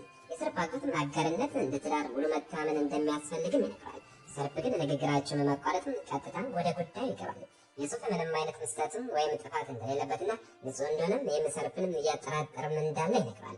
ዩሱፍ ወደ ቀድሞ ሁኔታውን ተመልሶም ሐዘንና ሰርፕን አብረው ሲያይ ያስታውሳል። አሁን ላለበትም ተመልሶም እየተዛተበት እንደሆነና ከእነሱ ጋርም እንዳይሰራ የሚከለክለው እንዳለ ይነግረዋል። ሰርፕም ሳቅ እያለ ዝናቸው በየትኛው ቦታም እንደዚህ እንደሆነ ይነግራል። ዩሱፍም የኩባንያውን ለመፈረም ነገ እንደሚገናኙ ነገሯቸው ይሄዳል። ሌላም ለዩሱፍ መልእክት ልካ ማውራት እንደምትፈልግ ትነግረዋለች። ዩሱፍም ተስማምቶ ቦታውን እንደሚልክላትም ይነግራታል። ሐዘንም ወደ ቀድሞ ሁኔታውን ተመልሰም ሰርፕም እናቱም እሷን በጣም እንደወደዳትና እንክብካቤ እንደሚያስፈልጋትም እንደነገሩትም ታስታውሳለች። በተጨማሪም ሰርፕም ሐዘን ላይ የፈጸመውንም ስህተትም እናቱም ሲያውቁ በጣም ተቆጥተው እንደነበርም ታስታውሳለች። እናቱ ሰርፕን እንዴት አደርጋለን አላሳደግኩም እንዴ ብለው ሐዘንን እንዲያገባም አስገድዱት። ሰርፕም ቀልደውም እናቱ በጥፊ መቱት። ሰርፕም እሷን ማግባት ባይፈልግም በእናቱ ተገዶ እንደነበርም ታስታውሳለች። ሐዘን አሁን ወዳለበትም ተመልሰም ሁሉን ስላስታወሰች በጣም ተሰብራለች። ሰርፕ ለዩሱፍ አንሰውም ስራችን እንደሚያሰገውና ይህም እንደሚያሳስበው ይነግራል። ሰላም ለሐዘን ለምን ዶክተር ጋር አልሄድሽም? ሴክሬተሯን ደውላ እንዳልሄድሽም ነግራኛለች ትላታለች። ሰርፕ ይህን ሰምቶ በጣም ይቆጣል። ሐዘን ጴጥሮስ ዶክተር ጋርም ቀጠሮ እንደነበራትና እንደሌላትም ትነግረዋለች። ሰርፕ ልብሱን ቀይረው ልጅቷም ለምን እንደተከፋችው ይጠይቃል። እናቷም የጓደኞቿ ጉዞ ላይ መሄድ እንደምትፈልግም ትነግራለች። ሰርፕም አይሆንም ይላል። ሐዘን ደግሞ ምን ችግር አለው? እንደ ሌሎች ልጃገረዶች ተዝናንታ ብትመለስ ወይም ረዳቷን ይዛ ብትሄድ ምን ችግር አለው ትላለች። ሌላ ግን ሐዘን ስትከላከልላት ሰምታ በጣም ደስ ይላታል። እናም ትጠራታለች። ሐዘን ወደ እሷ ትገባለች። ሌላም ታስቃታለች። እናም ይቅርትኝ ይሁን ትላታለች። ሐዘን ሄዳም ታቅፋታለች። በዚህ ይታረቃሉ። ሌላ ስለ ዩሱፍ አትጨነቂ፣ እሱ በጣም ደግና ታማኝ ሰው ነው። ደግሞም ወንድሜም ሰርፕ ማንንም እንደማይወድ ወይም እንደማያምንም ይታወቃል ትላታለች። እየሳቁም ሐዘን ትመለስና አንቺ ቆንጆ ስለሆንሽ ነው ሁሉን ነገር እንደ አንቺ ቆንጆ የምታየው፣ ነገር ግን በአንድ ሁለት ቀን ውስጥ እሱን ልታውቂ አትችይም ትላታለች። ይላንም እንደ ይህን ስወድ ወይም ይህን ስሜት ስሞክር የመጀመሪያ ነው። ለሰርፕም እነግረዋለሁ ቢባል እንኳን እኔ ራሴ እነግረዋለሁ ችግር የለውም ብላም ትስቃለች። ንግግራቸውን ይጨርሳሉ። ዩሱፍ ራምዚን ሲከተል ወደ አሮጌው ቤታቸው ወደ እናቱ ቤት ይሄዳል። ዩሱፍ በጣም አስባል፣ እንባውም ይተናነቀዋል። ምክንያቱም እናቱንና ወንድሞቹን ማየት ስለፈለገ ለዓመታትም ተለያይተው ነበርም። ራምዚ ወደ ውስጥ ይገባል። ሁሉም ተሰብስበው ነበር። ሰላም ይላቸውና ተቀምጦ ሳለም የራሱንና የዩሱፍን ፎቶ የተቀመጠበትን ኮሜዲ ነው ያያል። እሳትም እየጫረባቸው ሊያነሳሳቸው ይፈልጋል። ዩሱፍ ወይም እናትንና ወንድሞችን እንዴት የት እንዳለ እንኳን እንዳያውቁ ማድረግም እንዴት ይቻላል ይላል። የዩሱፍ እምነትም አልማዝ ወንድሜ ሞቷል ትላለች። እናቷ ትቆጣና አንቺ ሞኝ እንዳያትበይ ወንድምሽ በሕይወት አለ ትላለች። አልማዝ ግን ዩሱፍ ፈጽመው እንደማይተዋቸው ስለምታውቅ ወንድሟ በሕይወት እንዳለ ታምናለች። ወላድ ከንግግራቸውም ተሰላችቶም ትንሽ ለመራመድ ልውጣ ብሎ ይወጣል። ዩሱፍ በመኪና ውስጥም እየጠበቅ ነው። ላድን ከሩቅም ሲያም ያለቅሳል። በልቅሶም ይፈርሳል። በሌሊትም ሰዓቱ በጣም ይወስዳል። ዩሱፍ ለሌላም ቤት እንዳለና እንደሚጠብቃት መልእክት ይልካል። ሌላ በፍጥነት ለብሳም ታርዳለች። በጥበቆቹም በክፍሏ እንደምትፈልጋቸው መልእክትን ትልክላቸዋለች። እነሱም መልእክቱን አይተው ወደ እሷ ይሄዳሉ። እሷ ግን ማንም ሳያት በፍጥነት ትወጣና ወደ ዩሱፍ ቤትም ትደርሳለች። እሷንም ሳያት ውበቷን ማድነቅም ይጀምራል። ይህ ምን አይነት ውበት ነው? እንደዚህች ምን አይነት ቆንጆ ሴት እንዴት እንደዚህ የምትናደዳለች ይላታል። ሌላም ምን ላድርግም ሐዘንን ከአንተ ጋር ስመለከት ደንግጬ ነበር። ደግሞም እሷም በዚህም ወቅት በጣም የምቀርባት ሰው ነች። ልቧ ጥሩ ነው፣ ልታውቃት ትወዳለች ትላለች። እሱም ከአንቺ በስተቀር ሌላ ምንም አያሳስበኝም፣ አንቺ እንዴት እንደምታይኝ ብቻ ነው የምፈልገው ብለው እጇን ይዛል። ከወንድምሽና ከስራችን ጋር በተያያዝም ጉዳያችን ትንሽም የተሳሰበው ነው ይሰማኛል ይላታል። እጇን ቢይዛትም ዲላም ታፍራ እጇን በፍጥነት ትሰበስባለች እና መለስን ትቀይራለች። ዩሱፍም ተነስቶ ጭማቂ ሰርቼ መጣሁ ብሎ ይላል። ዲላም በቤት ውስጥ ተዘዋወረችም የዩሱፍንም ወረቀቶችን ታገኛለች። የእሷ ፎቶዎችና ስለሷ መረጃዎችን ነበሩ። በጣም ትጨነቃለች። እሷን ሊጎዳት እንደሆነም ተጠራጥራ ለመሄድም ትፈልጋለች። ዩሱፍ ሊያስቆማትና ምን እንደተፈጠረ ሊረዳ ቢሞክርም እሷ ግን በሀሳቧ ጸንታም ትሄዳለች። ሰርፕ ከእንቅልፉ ተረብሾ የሚነሳና ወደ ዲላም ክፍል ይሄዳል። ዲላም ወደ ቤቷም ደርሰም ክፍሏ ስትገባ ሰርፕ ተቀምጦም ታገኘዋለች። በጣም ትደነግጣለች፣ ትፈራለች፣ እናም ትጨነቃለች። ሰርፕ ተናዶም የት ነበርሽ መልሽልኝ ይላታል። ያለቀሰችም እንቅልፍና አለመጣም ሲልም ለመራመድ ወጣ ትላለች። ሰርፕም የበለጠም ተናዶም እየዋሸሽ ነው ብሎ በክፍሏ ውስጥ ያሉ ነገሮችን በሙሉ ይሰባብራል። እናቷንም ሀዘን ዲላ በጣም ተረብሻ ስለነበርም ሊከላከሉላትም ይወጣል። እናቷም እንዴት ያለኛው ቀና ምትወጫለች ትላታለች። ለምየጮችም በቃችን እባካችሁኝ ተውኝ፣ ማንኛውንም ነገር እንዳደርግም እድል ሰጣችሁኛል፣ እዚህ ኑሮ ሰልችቶኛል፣ ለምንድነው እንደ የምታስጨንቀኝ ስትልም ትደርሳለች። ሰላም ወጣም ሰርፕን ዝም በል እኔ ጋር እንደነበረችን እየነገረች ነው ትላለች። ሰርፕ ግን እየዋሸች ነው፣ ከዛሬ ጀምሮ ማንነትን ታያለሽ፣ ከቤት መውጣትም የለም ብሎም ወደ ክፍሉ ይሄዳል። ማግስቱ ሰርፕ ዲላም ተቀይማ ማየት ስለማይችል ወደ እሷ ሄደው እኔም አብረሽን ቁርስ እንብላ ይላታል። ለግድ ቤቱን ወደም ስታለቅስም ስታደረች ምግብ አልፈለገም ትላለች። እሱም ሄዳ ትናንት በአንቺ ምክንያት እንደደረሰብኝና አታውቂም ይላታል። እሷም ለሆኑ በወቅቱም በራስ እስር ቤት ላይ ነበርክ፣ በዚህም እያያዘ እንዳላምንና እንዳልቀርብም እያደረግከኝ ነው ትላለች። እሱም ልክ ነሽ፣ በጣም ተናድጄ ነበር፣ ግን ስለማስብልሽ ነው። እኩለ ሌሊት ላይ ብቻሽን ጎዳና ላይ ስትሄጂ ምን ሊገጥምሽ እንደሚችል ማስቤ ተገቢ ነው ይላታል። ለምን እናቴ ባትመጣ ኖሮም ትመታኝ ነበር ስትለውም እሱም ይናገራል። እሷም በከፍተኛ ሁኔታም ታለቅሳለች። ሰርፕም ሊያባብላትም ይሞክራል። አቅቶም በአንቺ ላይ አንዳች ነገር ቢደርስ መኖር አልችልም ይላታል። ይቅርታም ጠይቋት ወደ ቀድሞ ንግግራቸው ይመለሳሉ። ወደየትኛውም ቦታ መሄድም ከፈለገችም ሾፌሩም እንዲያደርሳትና እሱ ተመልሶ እንዲያመጣትም ተስማምተው ንግግራቸውን ያበቃሉ። በዚህ ማለም ሰርፕ ለሰዓትም ደውለው የዲላ ጓደኛ የሌት እናት ስልክ ቁጥር እንዲያመጣና ዲላም እውነትን እዛ እንደነበረች እንዲያረጋግጥም ያሳል። የግና ዲላ በፈረስም እርባታ ቦታ ላይ እያሉ ዩሱፍ ዲላንም እዚያ ለማግኘትም ከኤዲት ጋር ተስማምቶ ነበር። ዩሱፍ ሲመጣ ዲላም ይህንን ያቀናበረችውን ጓደኛዋ እንደነበረችም ትረዳለች። ለመሄድም ትነሳለች። ዩሱፍ ግን ይዛታል። አናግርሽ እፈልጋለሁ፣ ግማሽ ሰዓት ብቻ ስጪኝና እንሄዳለን፣ ከዛ በኋላ ፊቴን አታይም ይላታል። ስለምንም ነገር ከማውራታቸው በፊትም የጠፋውን የዲላን ፈረስም ጊዜ ወዳለበት ክፍል ይወስዳታል። ዲላም ፈረስን ስታይ በደስታም ትመነትዛለች። ዩሱፍንም እስከ ማቀፍም ትደርሳለች። የሆነውን ሁሉም ረስታ ለባለፈው ስህተቷም ይቅርታም ጠይቀዋለች። ዩሱፍም ምንም አይደለም፣ ዋናው አንቺ ደስተኛ ሆነሽ ማየት ይላታል። ዲላም ትናንት ዳግመኛም ላላይም ቃል ገብቼ ነበር ትላለች። ዩሱፍም እየቀለደ በእውነትም ይህን እንደ ጨረቃ የሚያበራ ፊትም ሳያይ የሚኖርም የሚችላል ይላታል። ዲላም እንዴት ያለ ኩራት ነው ትላለች። ዲላም በቀጠልም ወደማላውቀው ሰው ቤት መሄድና ለመልኩ ፎቶዎችን ስመለከትም ደንግጬ ነበር ትላለች። ዩሱፍም ከዚህ በላይ እንድታምኝ ይፈልጋል ይላታል። ሊገባት ሲሞክር እሷ ትሸሻለች። እሱም ሁልጊዜም ትገርሚኛለሽ፣ አንቺ በጣም ንጹሕና ደግ ሴት ነሽ ይላታል። ዲላም ስለ ወንድሜና ስለ ስራው ምን እናደርጋለን ስትልም ጠይቃለች።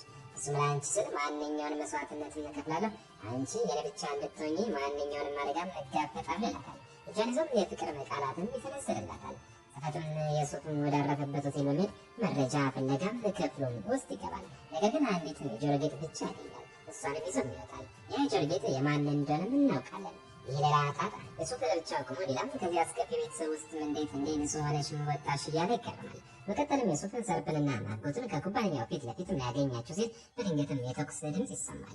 ፖሊሶች መጀመሪያም ካሜራዎችን አይተው የተወሰነ ደረጃ ላይ ሲደርሱ ወዲያውኑ እንደሚያሳውቃቸው ይነግራቸዋል። ሰርፕ ስለ ኩባንያው ለፖሊሶችም ስላልተናገርም ዩሱፍን ያመሰግናል።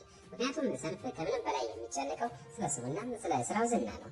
ዩሱፍም ተመስገኝ ጌታዬም፣ አሁን እኮ አጋሮች ሆነናል፣ ስማችንም አንድ ነው ይላል። ስለ ስራም እያወሩ ሳለ በእውነትም ተኩሱም እንዲከፈትም ከሰዎቹ ጋር የተስማማው ዩሱፍም ራሱ ነበር። ነገር ግን ለሰዎቹም እየጮህም እናንተ ደንቆሮች ማለት ጥይት አንተኩሱም አላልኳችሁም ነበር ይላል። ሰርፕ ወደ ረምዚ ይሄዳል። ለልማዱም በጣም ተቆጥቶም ወርቁንም አገኘው ይላል። የረምዚ ዝምታ ግን ገና እንዳላገኘም ለሰርፕም ያሳብቃል።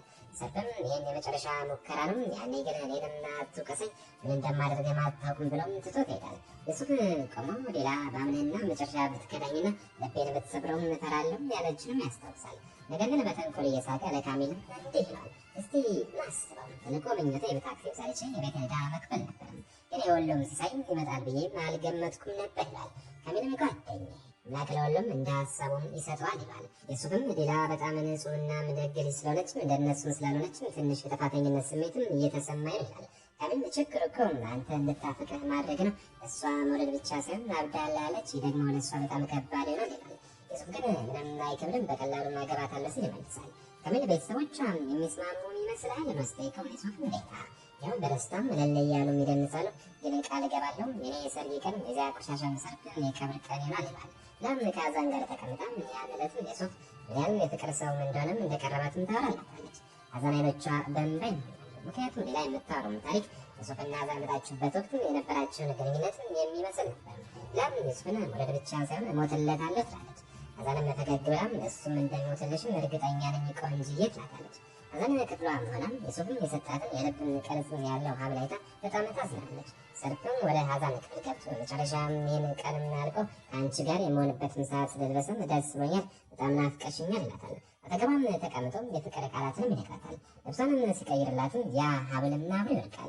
ወደ አሁኑ ጊዜ ስንመለስ አዛን በከፍተኛ ሁኔታ ስታለቅስም ትታያለች። ነገር ግን የድሮም የእጮኝነት ፎቶቿ በቦታቸው እንደሌሉም ታስተውላለች። እናቷንም ጠርታ ስጠይቃት እናቷም ጣልኳቸው አንቺ ያገባች ሴት ሆነች ሳለ የድሮም የእጮኝነት ፎቶዎችሽም ቤት ውስጥ ሊቀመጡ አይገባም፣ አስተዋይናም የተከበርሽ ሴትም ሆኝ ስትልም ትመልስላታለች። አዛንም ሳታማክሪኝ እንዴት ትጥያቸዋለሽ? ከልቤ የምስቅበት ብቸኛው ነገር እሱ ነበርም ይሄ ግፍ ነው ትላለች። እናቷን በመቀጠል መነጫነጭን ትተሽ በአምላክና መስግኝና ባልሽንና ክብሬ ትላታለች። አዛን ግን ባል የምትይም ተገዶም የተጫነብኝንም ትዳር ነው የሁሉ በአንቺ ምክንያት ነው ከኔ እንዴት እንደሚያልፍና እንደሚሰማኝ እንኳን አታውቂም ትላለች። እናቷም የሁሉም ገንዘብና አውቅ እያለሽ እንዲህ ቤት ያለሽ አንቺ የረከሽ እንጂ ለበረከት የታደልሽ አይደለሽም ትላታለች። በተጨማሪም እናቷም ክብሬ ኖርሽ ለባለቤትሽ እንት ለሌላም የፍቅር ቃላትን ሲሰነዝር በዓይንሽም ማየትሽ የለም እንደ ማለትም ስለ ዩሱፍም ታወራላታለች። እናቷም ንግግሯንም በመቀጠል አምላኬ ይፍረድብሽም፣ ሰውን በጣም ነው የምታብሳቸው፣ ባልሽ በአንቺ ምክንያት ቢሞት መብት ነው ትላታለች። ሌላ በኩልም ካሚል ወደ ረምዚ በመሄድም ወርቁም ያለበትን አድራሻ የያዘን ወረቀት ሰጥቶት ይላል።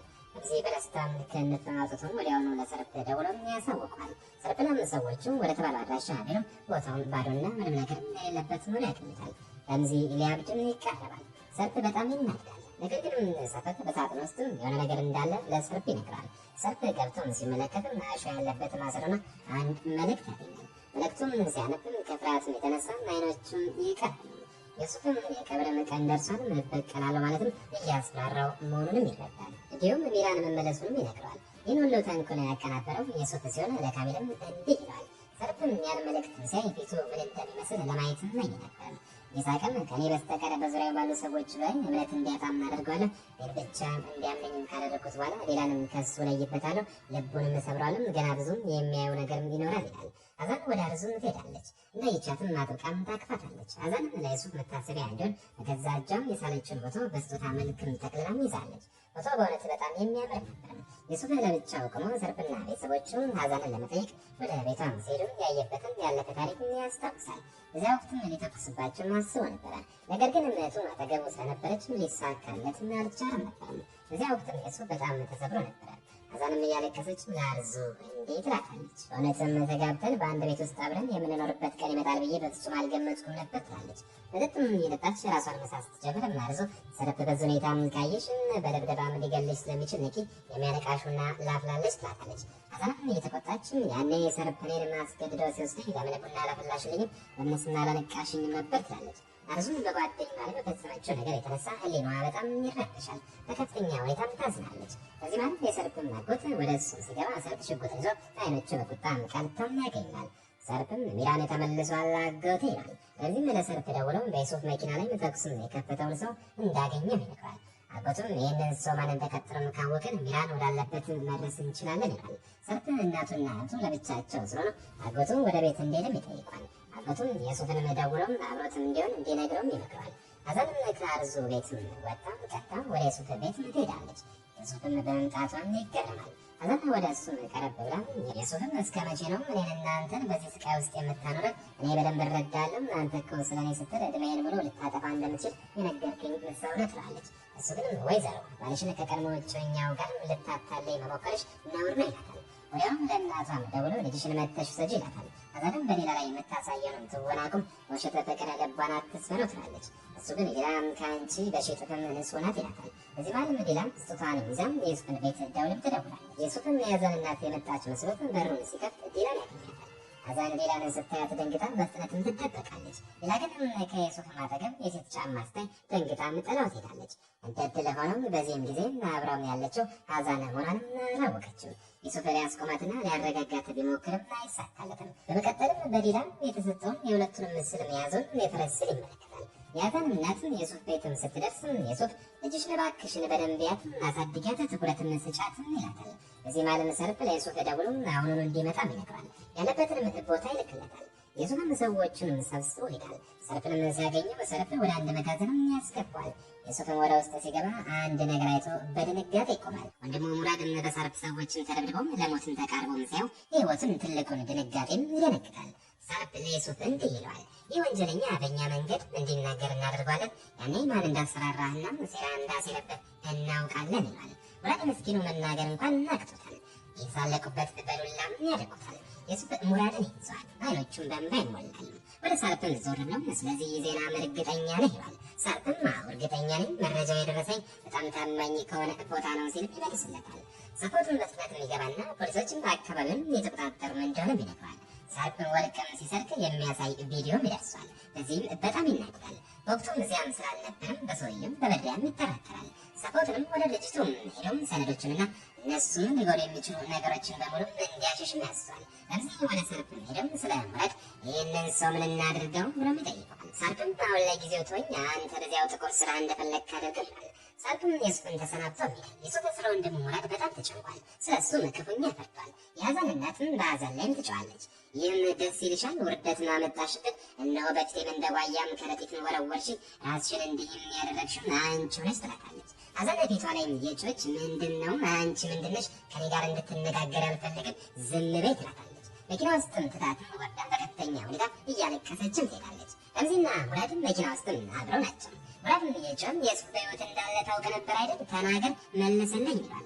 ረምዚም አንተ ደንቆሮ ነህ፣ እኔ ከየት አውቃለሁ? አሁን ደግሞ ደንቆሮ ልንሆን ነው። ደግሞም የሱፍ እንደ ድሮም አይደለም፣ በመጨረሻም አጥንታችንን ይወረውሯል፣ እያስጠነቀቅኩ ነው ይላል። ሙራድም ነገሩን ሊረዳው አይቻልም፣ ተስፋም ቆርጧል። በድንገት ዩሱፍ በመኪናው መጥቶም ረምዚን በከፍተኛ ጥላቻና ንዴት ይደበድባል። ሙራድ ጋርም ስትቀርብ ዳግመኛ እንዳላይ ይላል። ረምዚ ለመሆኑ አንተ ማነህ? እናትና እህቶችን የተንከባከብኩት እኔ ነኝ። መጨረሻው ግን ውለታ ቢስነት ሆነም እያለም እየተሳለቀበት በመኪናው በፍጥነት ይሄዳል። ዩሱፍም ወደ ሙራድም ቀርቦም አጥብቆም ያቅፋል። ነገር ግን ሙራድም ገፍትሮት በሕይወት ካለ ለምን አልነገርከኝም? በየቀኑ በሐዘን የምትሞተው እናትህንም እንኳን ለምን አላሳወቅካትም? ይላል። ዩሱፍም ተቆጥቶም ይህ ሁሉ የሚሆነው በአንተ ምክንያት ባይሆን ኖሮ ይህ ሁሉ በእኔ ላይ የማይደርስም ነበር ይላል። ሙራድም እንዲህ ለማለት መብት አለ? አንተ አሁንም ጌታ ሆናል፣ እኔ ግን እዚህ እንደ ውሻ ነኝ ይላል። እናቱና እህቱ ሄደም ራሱን እንዲያሳያቸው ይጠይቃል። ዩሱፍ ግን እንዳየኝ ለማንም እንድትናገር አልፈለግም። ሁሉም ሰው እንደ ሞትኩ ነው የሚያውቀው። በሕይወት እንዳለው ማንም ካወቀም እናትንና እህትን ይጎዳሉ።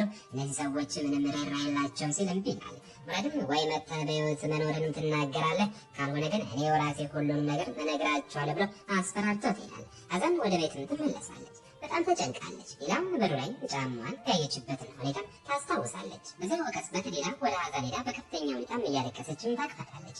ልክ ነሽ፣ በነገርሽኝ ነገር ሁሉ ልክ ነበርሽ፣ በጭራሽ ልታመነው አይገባም ነበርም ትላታለች። አዛን ምንም እንዳላወቀች በመሰለም ታረጋግጣለች። ቆይ ምን ተፈጠረም ንገሪኝ እስኪ ትላታለች። ምስኪኗ አዴላም በንጽህና ልቧም የሆነውን ሁሉም ትነግራታለች። ከእሱ ጋር ሌላ ሴት እንደነበረችና የሴትዮዋን ጫማም እንዳየች ጭምርም። አዛን በዚህም ጊዜ በጣም ትደነግጣለች። የራሷን ጫማም እያየችም በጭንቀትም ትንቀጠቀጣለች። ነገር ግን ራሷን በፍጥነት መሰስራም ጫማዋንም ትጠብቃለች። የዛራም ረዳት በበሩ በስተጀርባ ሆና የሚሉትን ሁሉም ትሰማለች። ከዚያም ወደ ታችን ትወርዳለች። አዛን ለሌላም እንዲህ ትላታለች፣ ፈጣሪ እውነቱን ስለገለጠልሽ ደስ ሊልሽ ይገባል። ደግሞም አንቺን ከሱ የተሻለ ሰው ይገባሻል። እሱ አንቺን የፈለገው ወንድምሽን ሰርፍ ጋር ስለሚሰራ ለጥቅሙ ብሎ ነው ትላታለች። ከዛም በራሷ አዝና ማልቀሷን ትቀጥላለች። አዛን ግን በሆነው ነገርም ውስጧም ደስተኛ ነው። የሰርፍ ሰዎች ቤቱን ሞልተውታል። ዘራም ወደ ሰርፍ ሄዳ ምንድነው ነገሩ? እነዚህ ሰዎች ሁሉ እዚህ ምንም ያደርጋሉ? ትላለች። ሰርፍም ምንም አይደለም እማዬ ይላታል። ዘራም ተናዳ አንተም የሆነ ነገር እየደበቅከኝ ነው ትላለች። ሳርፍም በድርጅቱ ውስጥ ችግር እንዳለና የሆነ ሰው ክስ እንደመሰረተባቸው ይነግራታል። ከበድሪ ሰዎች አንዱ ከመኪና ወርዶ ለጣይር ፍላሽን ይሰጣል። ይህም ሳርፍን የሚመለከቱ መረጃዎች ያሉበት ነው ብሎትም ይሄዳል። ወደ ቤትም ሲሄድም የሱፍ በህይወት መኖሬን ማንም ካወቀ እናትና እህትም ይጎዳሉ፣ ምክንያቱም እነሱ ፈጣሪን የማይፈሩና የማይራሩም ሰዎች ናቸው ያለውን ያስታውሳል። መሬምን ስታየውም ትደነግጣለች። ማነው እንዲያደረገም ትላለች። ሙራድ ግን ምንም ሳይናገር ወደ ክፍሉ ገብቶ ማልቀሱን ይቀጥላል። በተመሳሳይ ጊዜም የሱፍን ተቀምጦ ስለ ሙራድ ንግግርና በህይወት መኖርን ለቤተሰቦቹ ማሳወቅ እንዳለበትም ያስባል። ህይወት በእሱ ላይ ክፉኛ እየጨከነችበት ነው። በዚህ ጊዜ ለሱፍም ስልክም ይደወልለታል። ለበርቲም ፍላሹን የሰጠው ጣይር ነው። ፍላሹን እንደሰጠውና እስካሁን መቀኑ በጥሩ ሁኔታ እየሄደ እንደሆነም ይነግረዋል። ሳርፍ ላይ የተደረሰው ነገር ሁሉ በስተጀርባ ያለው የሱፍ ነው። ያደረገው ነገር ሁሉም ዋጋ መክፈል እንዳለበት ነው። በተለይም ለወንድሙ ሙራድም በደል ዋጋውን ሊሰጠው እንደሚገባም ይናገራል። ጣይርም አይዞህ፣ እያንዳንዱም ተራ በተራ ይሰቃያል፣ በቅርቡም የሁሉንም ሬሳ ምታያለህ ይላል። የሱፍም ሌላም ስልኬን አታነሳ፣ ይህ ደግሞ እቅዳችንን ያበላሸዋል ይላል። ጣይርም አይዞህ፣ እሷ በአንተ ፍቅር ወድቃለች፣ ዝም ብለን ጠብቅ፣ አትቸኩል ብሎም ስልኩን ይሰጣል። አዛን ከዲላን ጋር ተቀምጣ ሳለም የሱፍ ለዲላም ይደውላል። አዛን ለእሱ እንዳትመልሽለትም ተነሽና ፊትሽን ታጠቢ በማለት ሀሳቧንም ታስቀይራታለች። ዲላን ወደ መጸዳጃ ቤትን ስትገባም አዛን ስልኩን አንስታ ለዩሱፍም ከእሷ ምን ትፈልጋለህ? ዳግመኛ ፊትን ማየት አትፈልግም? ደግሞም በፊቴም ዳግመኛ እንድታቅፋትና ልፈቅድልህም ትላለች። የሱፍም ሲመልስ አዛን አንቺ አደገኛ መንገድ ላይ ነው እየመጣሽ ያለሽው፣ እያስጠነቀቅኩሽ ይላታል። አዛን ግን እኔ ነኝ የማስጠነቅቅ ብላም ስልኩን ዘጋበታለች። ዘራም ወደ ሌላ ክፍል ገብታም ስትፈትሽ ሌላም የሳለችውንና ወንድና ሴትን ሲተቃቀፉም የሚያሳየውንም ስዕልም ታያለች። እዚያው ቅጽበት ሌላም ወደ ክፍሏ ትገባለች። ዘራም የማን ነው? አንቺ በዛን ጊዜም ከአንድ እንግዳ ሰው ጋር ነበርሽ፣ ኤሊት ጋር ነበርኩ ብለሽ የዋሸሽኝ ታታለች። ላም እያለቀሰችም እንዴት ትላለች። እባካችሁ እኔን በመጥፎ መመልከትና አቁሙ፣ በእናንተ ዘንድ የኔ እርምጃ ሁሉም ኃጢአት ነው፣ ስሌም ኃጢአት ነው፣ ሁሉም ነገር ኃጢአት ነው፣ በህይወቴ ማስመረራችሁኝ፣ እባካችሁ በቃ ተውኝ በማለት በከፍተኛ ሁኔታም ታለቅሳለች። እንዲህም ትላለች፣ እኔ ከአንቺ ፈጽሞ ፍቅርም ሆነም ትኩረትና አግኝቼ አላውቅም። ማንኛውንም ነገር ላወራልሽ እፈራለሁ፣ ከሽንጉል በስተቀር ለእኔ የሚያስብልኝ ሰው የለም ትላለች። ዘራም አይኖቿ በማየ ሁሉ በእናንተ ምክንያቱም ህይወቴ ባከነ ትላለች። ለምናው በእርግጥም አንቺ መቼ ትምህርት ማስጠናሽኝ? ወይስ በታመምኩ ጊዜ መቼ መድኃኒትን ሰጠሽኝ?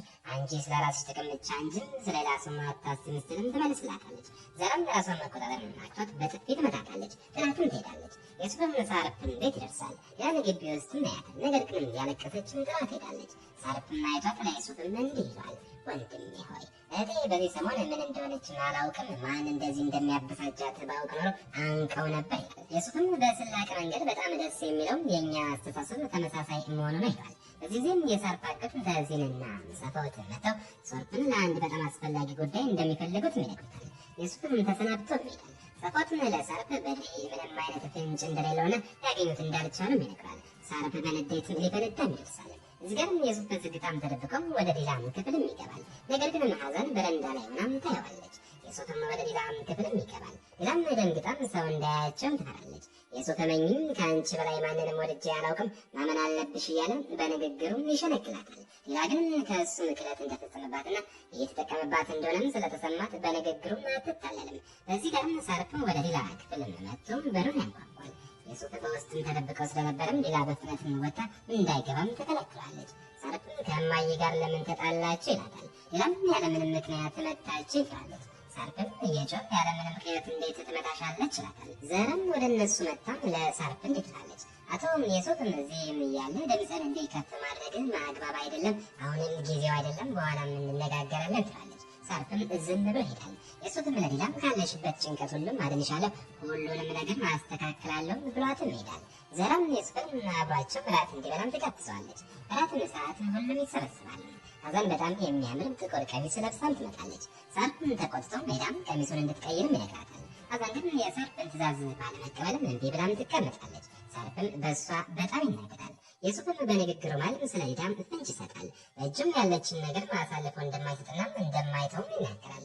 ራቱም ያበቃና የሱፍ ይሄዳል። ሳርፍም ከቤተሰቦቹ ጋርም ተጣልቶም ከጀርባዬም የሆነ የሚገርም ነገር እየተካሄደ ነው፣ ለመሆኑ ምንድን ነው ማለትም በከፍተኛ ንዴትም ይጠይቃል። እናቱም ዲላን ለምን በጥፊ መታሻትን ብሎ ይጠይቃታል። ዘራም ወደ ዲላም ዞር ብላ በዝግታ በፍጥነት ወደ ክፍልሽም ሂጂም ትላታለች። ዲላም ወዲያውኑ ትሄዳለች። ዘራም ሳርፍን ለማረጋጋት አሁን ደክሟል፣ ሄደን እረፍት አድርግና በኋላ እንነጋገራለንም ትላለች። ሰርፕ በንግግሯም ተስማምቶ እሺ ግን ንግግራችንን እንቀጥላለን ብሎ ይመጣል። ተሲን ለዘራም የሱፍም ከሰርፕ ጋር ያለውን ሽርክና ማቋረጡንም ይነግራታል። በዚህም በጣም ያዝናሉ። ተሲን ከሱፍ ጋርም ተቀምጦም ጉዳዩን እንደሚፈታም ይነግራታል። ሰርፕም ወደ ሀዛንም ወጥቶ አንቺ አብደሻል፣ እንዴትም እንዲህ ያለ ጠባብ ቀሚስ ለብሰሽና ሜካፕ ተቀብተሽ በማታወቂውን ሰው ፊት ትቀርቢያለሽ ይላታል። ሀዛንም ሰርፕ አንተ መታከም አለበት ትላለች። ሰርፕም መታከም ያለበት ማን እንደሆነ ማሳይሻለሁ ብሎ ወደ መጸዳጃ ቤትም ያስገባታል። ራሱን ሰጥቷትም እዚህ ተኚ፣ ለአንቺ የሚገባሽ ቦታ ይሄ ነው ብሎ በሩንም ይዘጋባታል።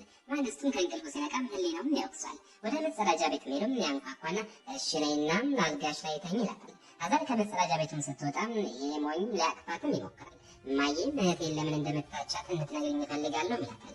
ሀዛን በንዴት እኔን ያስወጣኝ ለዚህ ነው ትላለች። ይህጮችም እኔም እንዳንተው ሰው ነኝ፣ ስሜት አለኝ፣ እባክህ ዘልልኝ፣ እኔ የደረስኩበት ሁኔታም ደስ ይልሃልን ትላለች። ሰርፕ ግን ሙሉ በሙሉ ችላ ይላታል። እዚህ ጋርም ዲላም ተቀምጣ ሳለም ከዩሱፍ ልቤና አይምሮዬም ከአንቺ ውጭ ስለ ሌላም አያስብ የሚል መልእክት ይደርሳታል። በክፍለ ሀገር ላይም ስጦታም እንደተወላትም ይነግራታል። በእርግጥም ስጦታውን ታገኛለች። የሰጣትም የአንገት ሐብል ነበርም። በወቅቱም ትንሽም ደስ ይላታል፣ ግን ያን ያህልም አይደለም።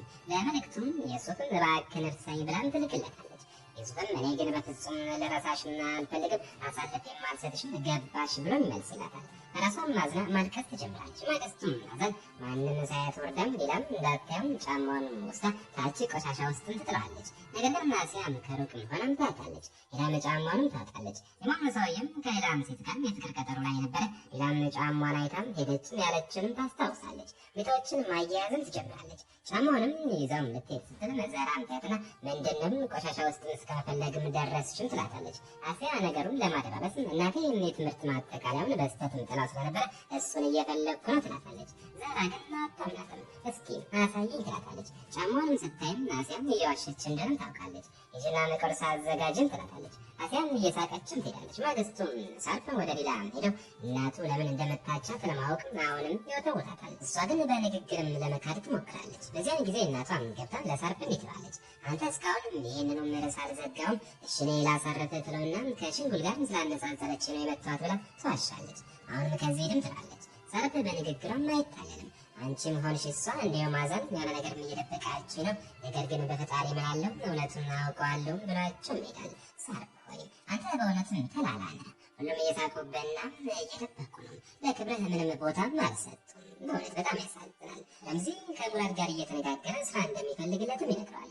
ሙራድ ግን እናመሰግናለሁ፣ ከአንተ ምንም አልፈልግም፣ የራሴን ስራ ፈልጋለሁ ይላል። ለምዚህም ልጄ ሆይ ከሰርፕ ጋር እንድትሰራ አደርግሃለሁ፣ እሱ ወደ ሰፈሩ ወርዶም ሰዎች ቤታቸው እንዲለቁና እሱም በጥሩ ዋጋ እንደሚገዛቸው እንዲያሳምናቸው ያደርጋል ይላል። ሙራድ የሚጠበቅበትን ሰዎችን ማሳመን ብቻ ነው። ከሚል ደንግጦም ለዩሱፍም ሰርፕ ግማሹን ሰፈር እንደተቆጣጠረም ይነግረዋል። ዩሱፍም እኛ ደግሞ የቀረውን ግማሽ እንቆጣጠራለን፣ የእኛም ይሆናል ይላል። ከዚህም ዩሱፍን ለማነጋገር ቢሞክርም ዩሱፍ ግን እስቲ ጥቂት ይለምኑኝ በማለት ምችል ይላል። በሌላ በኩል ሀዛን ወደ ሌላ ሜዳ ወንድምሽ ሌሊቱን ሙሉም እኔንም ሲመረምር ነበር፣ ምን እንደደበቅሽበት ምን ሊያውቅ የሚፈልጋል ትላታለች። በመቀጠልም እንዳትሸነፊ፣ እሱ ከወንድምሽ ጋርም ያለውን ሽርክና የሚያቋርጠው ለአንቺ ብለውም መስሎሽም እንዳታሚ የሁሉ ድራማ ነው ማለትም ትመክራታለች። በዚህ ባል ሌላም ከፈረስ እርባታ ጣቢያውም ስልክ ይደወልላታል። ዱንያ ላይ ከምንም ነገር ላይ የምትወድም ጋይጂ የተባለው ፈረሷ መታመሙም ይነገራታል። ሌላም በድንጋጤ ወደ እናቷ ሄዳም ጋይጂ በጣም ስለታመመ በፍጥነትም ወደ እርባታው ጣቢያ እንሂድ ትላታለች። እናቷም ዘራ ግን አዛምና አለች አይደል ከእሷ ጋርም ሂጂ ትላታለች። ሌላም በፍጥነት ተዘጋጅታም ትወጣለች። በዚህ ባለም ካሚልም የእሱን ቤተሰቦች ለመጠየቅ ወደ ቤታቸው ይሄዳል። እነሱም በማየታቸው በጣም ይደሰታሉ። አልማዝም ካሚልን በማማከር ቤታችንን ሊገዙ የሚፈልጉ ሰዎች የመኖሪያ ፍቃድ ሰነድ ላይ ችግር አለባቸው እያሉ እያስፈራሩ ነው፣ እናታችንን በጣም ተጨንቃለች ማለች። ካሚልም አይዞሽ ማንም ሊነካችሁ አይችልም፣ ከአንቺ ብቻም የቤቱን ሰነድ ፎቶ ማንስተሽ ላኪልኝ እኔ አስተካክለዋለሁ ብሏት ይመጣል። ሙራድም ወደ ቤት ሲገባ ካሚልን አይቶት በሚቀጥለው ጊዜ ማለቃ ራሱ ይምጣ እንጂ አንተ ነው አይላክም ይላል። ማለቱም ስለ ዩሱፍ ነበርም። ሌላና ሀዛን ፈረስ እርባታው ጣቢያ ይደርሳል። ሀዛን ቡና ልታመጣ ስትሄድ ዲላም ጋይጅን ለማየት በፍጥነት ትገባለች። እዚያም የሱፍን ፊት ለፊት ታገኘዋለች። የሱፍም እንድታዳምጠው ቢለምናትም እሷ ግን እባክህን ድራማን አቁም፣ ማንነትን ታውቋል ብላውም ልትወጣ ስትል ይዛታል። እንድታምኝ ሌላ ምን ላድርግ ለአንቺ ስል ከወንድምሽ ጋር ያለኝን ስራ ማቋረጥ ይላታል። ሌላም የሱፍ ምን እያልከኝ ነው? ቤትን ውስጥ ሌላ ሴትን አይቻለሁ ትላለች። በዚህ ማለም ሀዛን ትገባለች። የሱፍም ጀርባን የሰጠችውን ሀዛን እናያታል። የሱፍ ለሌላም ስለ ቀድሞ ታሪኬ ልንገርሽ ገርመኝም ይላታል። አይሻትም ሴት የቀድሞ ፍቅረኛ ነች፣ በግድ ነው የገባችው፣ እኔ ከምንም ነገር በላይ እጠላታለሁ ይላታል። የሱፍ ንግግሩን በመቀጠልም ሰክራም ስለነበረ ነው ጫሟን ያወለቀችው፣ ደግሞም የሚያስገርመው እሷ ባለትዳር ነች ይላታል። ከዛም ተደብቃ ይህንን ስትሰማ በድንጋጤ ትነሳለች። ሌላም በየሱፍ ንግግር ተማምናም ታርቀው ይተቃቀፋሉ። የሱፍም ዳግመኛም እንዳትተኝ ይላታል። አዛን ሌላም ስትጠራትም ሌላም ትወጣለች። አዛንም እያታለልሽ ነው፣ እንደ ትንሽ ልጅ ነው የምታይኝ ትላታለች። ዳግም የሱፍ መምጣቱን እንዳልገመተች እና እርሱ መታሙንም የነገራትን እሱ መሆኑንም ትብላለች። አዛንም በቃ ምን ላምንሽ ነው ስትላትም ሌላም አዎ መቼ ያታለልኩሽም ያውን በግድም ታምኝኛለሽ ብላም ወደ ውስጥም ትገባለች። አዛን ለሹፌሩም አዚዝ ዲላን ወደ ቤት መውሰዳት እኔ በታክሲ ወደ እናቴ ቤት እንሄዳለን ትላለች። አዚም ለሳርፕ ብሎም ሊያደርሳት ቢፈልግም አዛን ግን እምቢ ብላም ትሄዳለች። አዚም ለሳርፕ ደውሎም ሁኔታውን ያሳውቋል። ሳርፕም አዛንን በጥንቃቄ እንዲከታተላትም ያዛል። ሳርፕና ሳፋቱም ወደ ሰፈሩ ሲሄዱ አዛን በረንዳ ላይ ትታያለች። በዚህ ማለት የሱፍ ደርሶ ወደ እሷም ይገባል። የሱፍም ምነው ለምን እዚህ መጠራሽኝ ይላታል። አዛን በንዴትም ሄዳ በጥፊ ትመታዋለች። ስለኔም እንዴ ለማውራት አንተ ማነህ ትላለች። የሱፍም በረጋ መንፈስ ሰለሞኑ አንቺ መቼ ነው ክብር የነበረሽ ራስሽን ወቂ ቆንጆ ይላታል። አዛንም ይህን ድራማ ለምትተው እኔን ለማሰቃየት ብለን ያችንም የዋ ልጅ መጠቀምን አቁም፣ ማንነት በጣም የታወቀ ነው ትላለች። የሱፍም ባለቤትሽን አእምሮም የታመመ ይመስላል፣ አንቺንም እንደሱ በሽተኛ ማድረጎሻል ይላታል። እዚህ ማለት ሳርፕም የሱፍና አዛን ወዳሉበት ቦታም እየመጣ ነው። አዚዝ ሳይነግረው አልቀረም። አዛን ለየሱፍም ሌላም ዘንላት ወደ ህይወቷም ከገባ ጀምሮ እያለቀሰች ነው፣ ይሄ አይገባትም ትላለች። የሱፍም ሊያበሳጫት ብሎም ከምትኖርበት ሲሆንም አድናትና አገባታለሁ ይላታል። የሱፍም ሊወጣ ሲል ሳርፕም በደረጃ ላይ ያየዋል። በፍጥነትም ተመልሶም ከአዛን ጋር ይጠበቃል። ሳርፕም ሳያያቸውም ያልፋል። ከዚያም ለአዛን ደውሎ እናትሽ ጋር ነሽ ይላታል። እሷም ልብስ ሰፊ ጋር ነኝ፣ አሁን ወደ እናቴ ሄዳለሁ ብላ ስልኩንም ይዘጋሉ።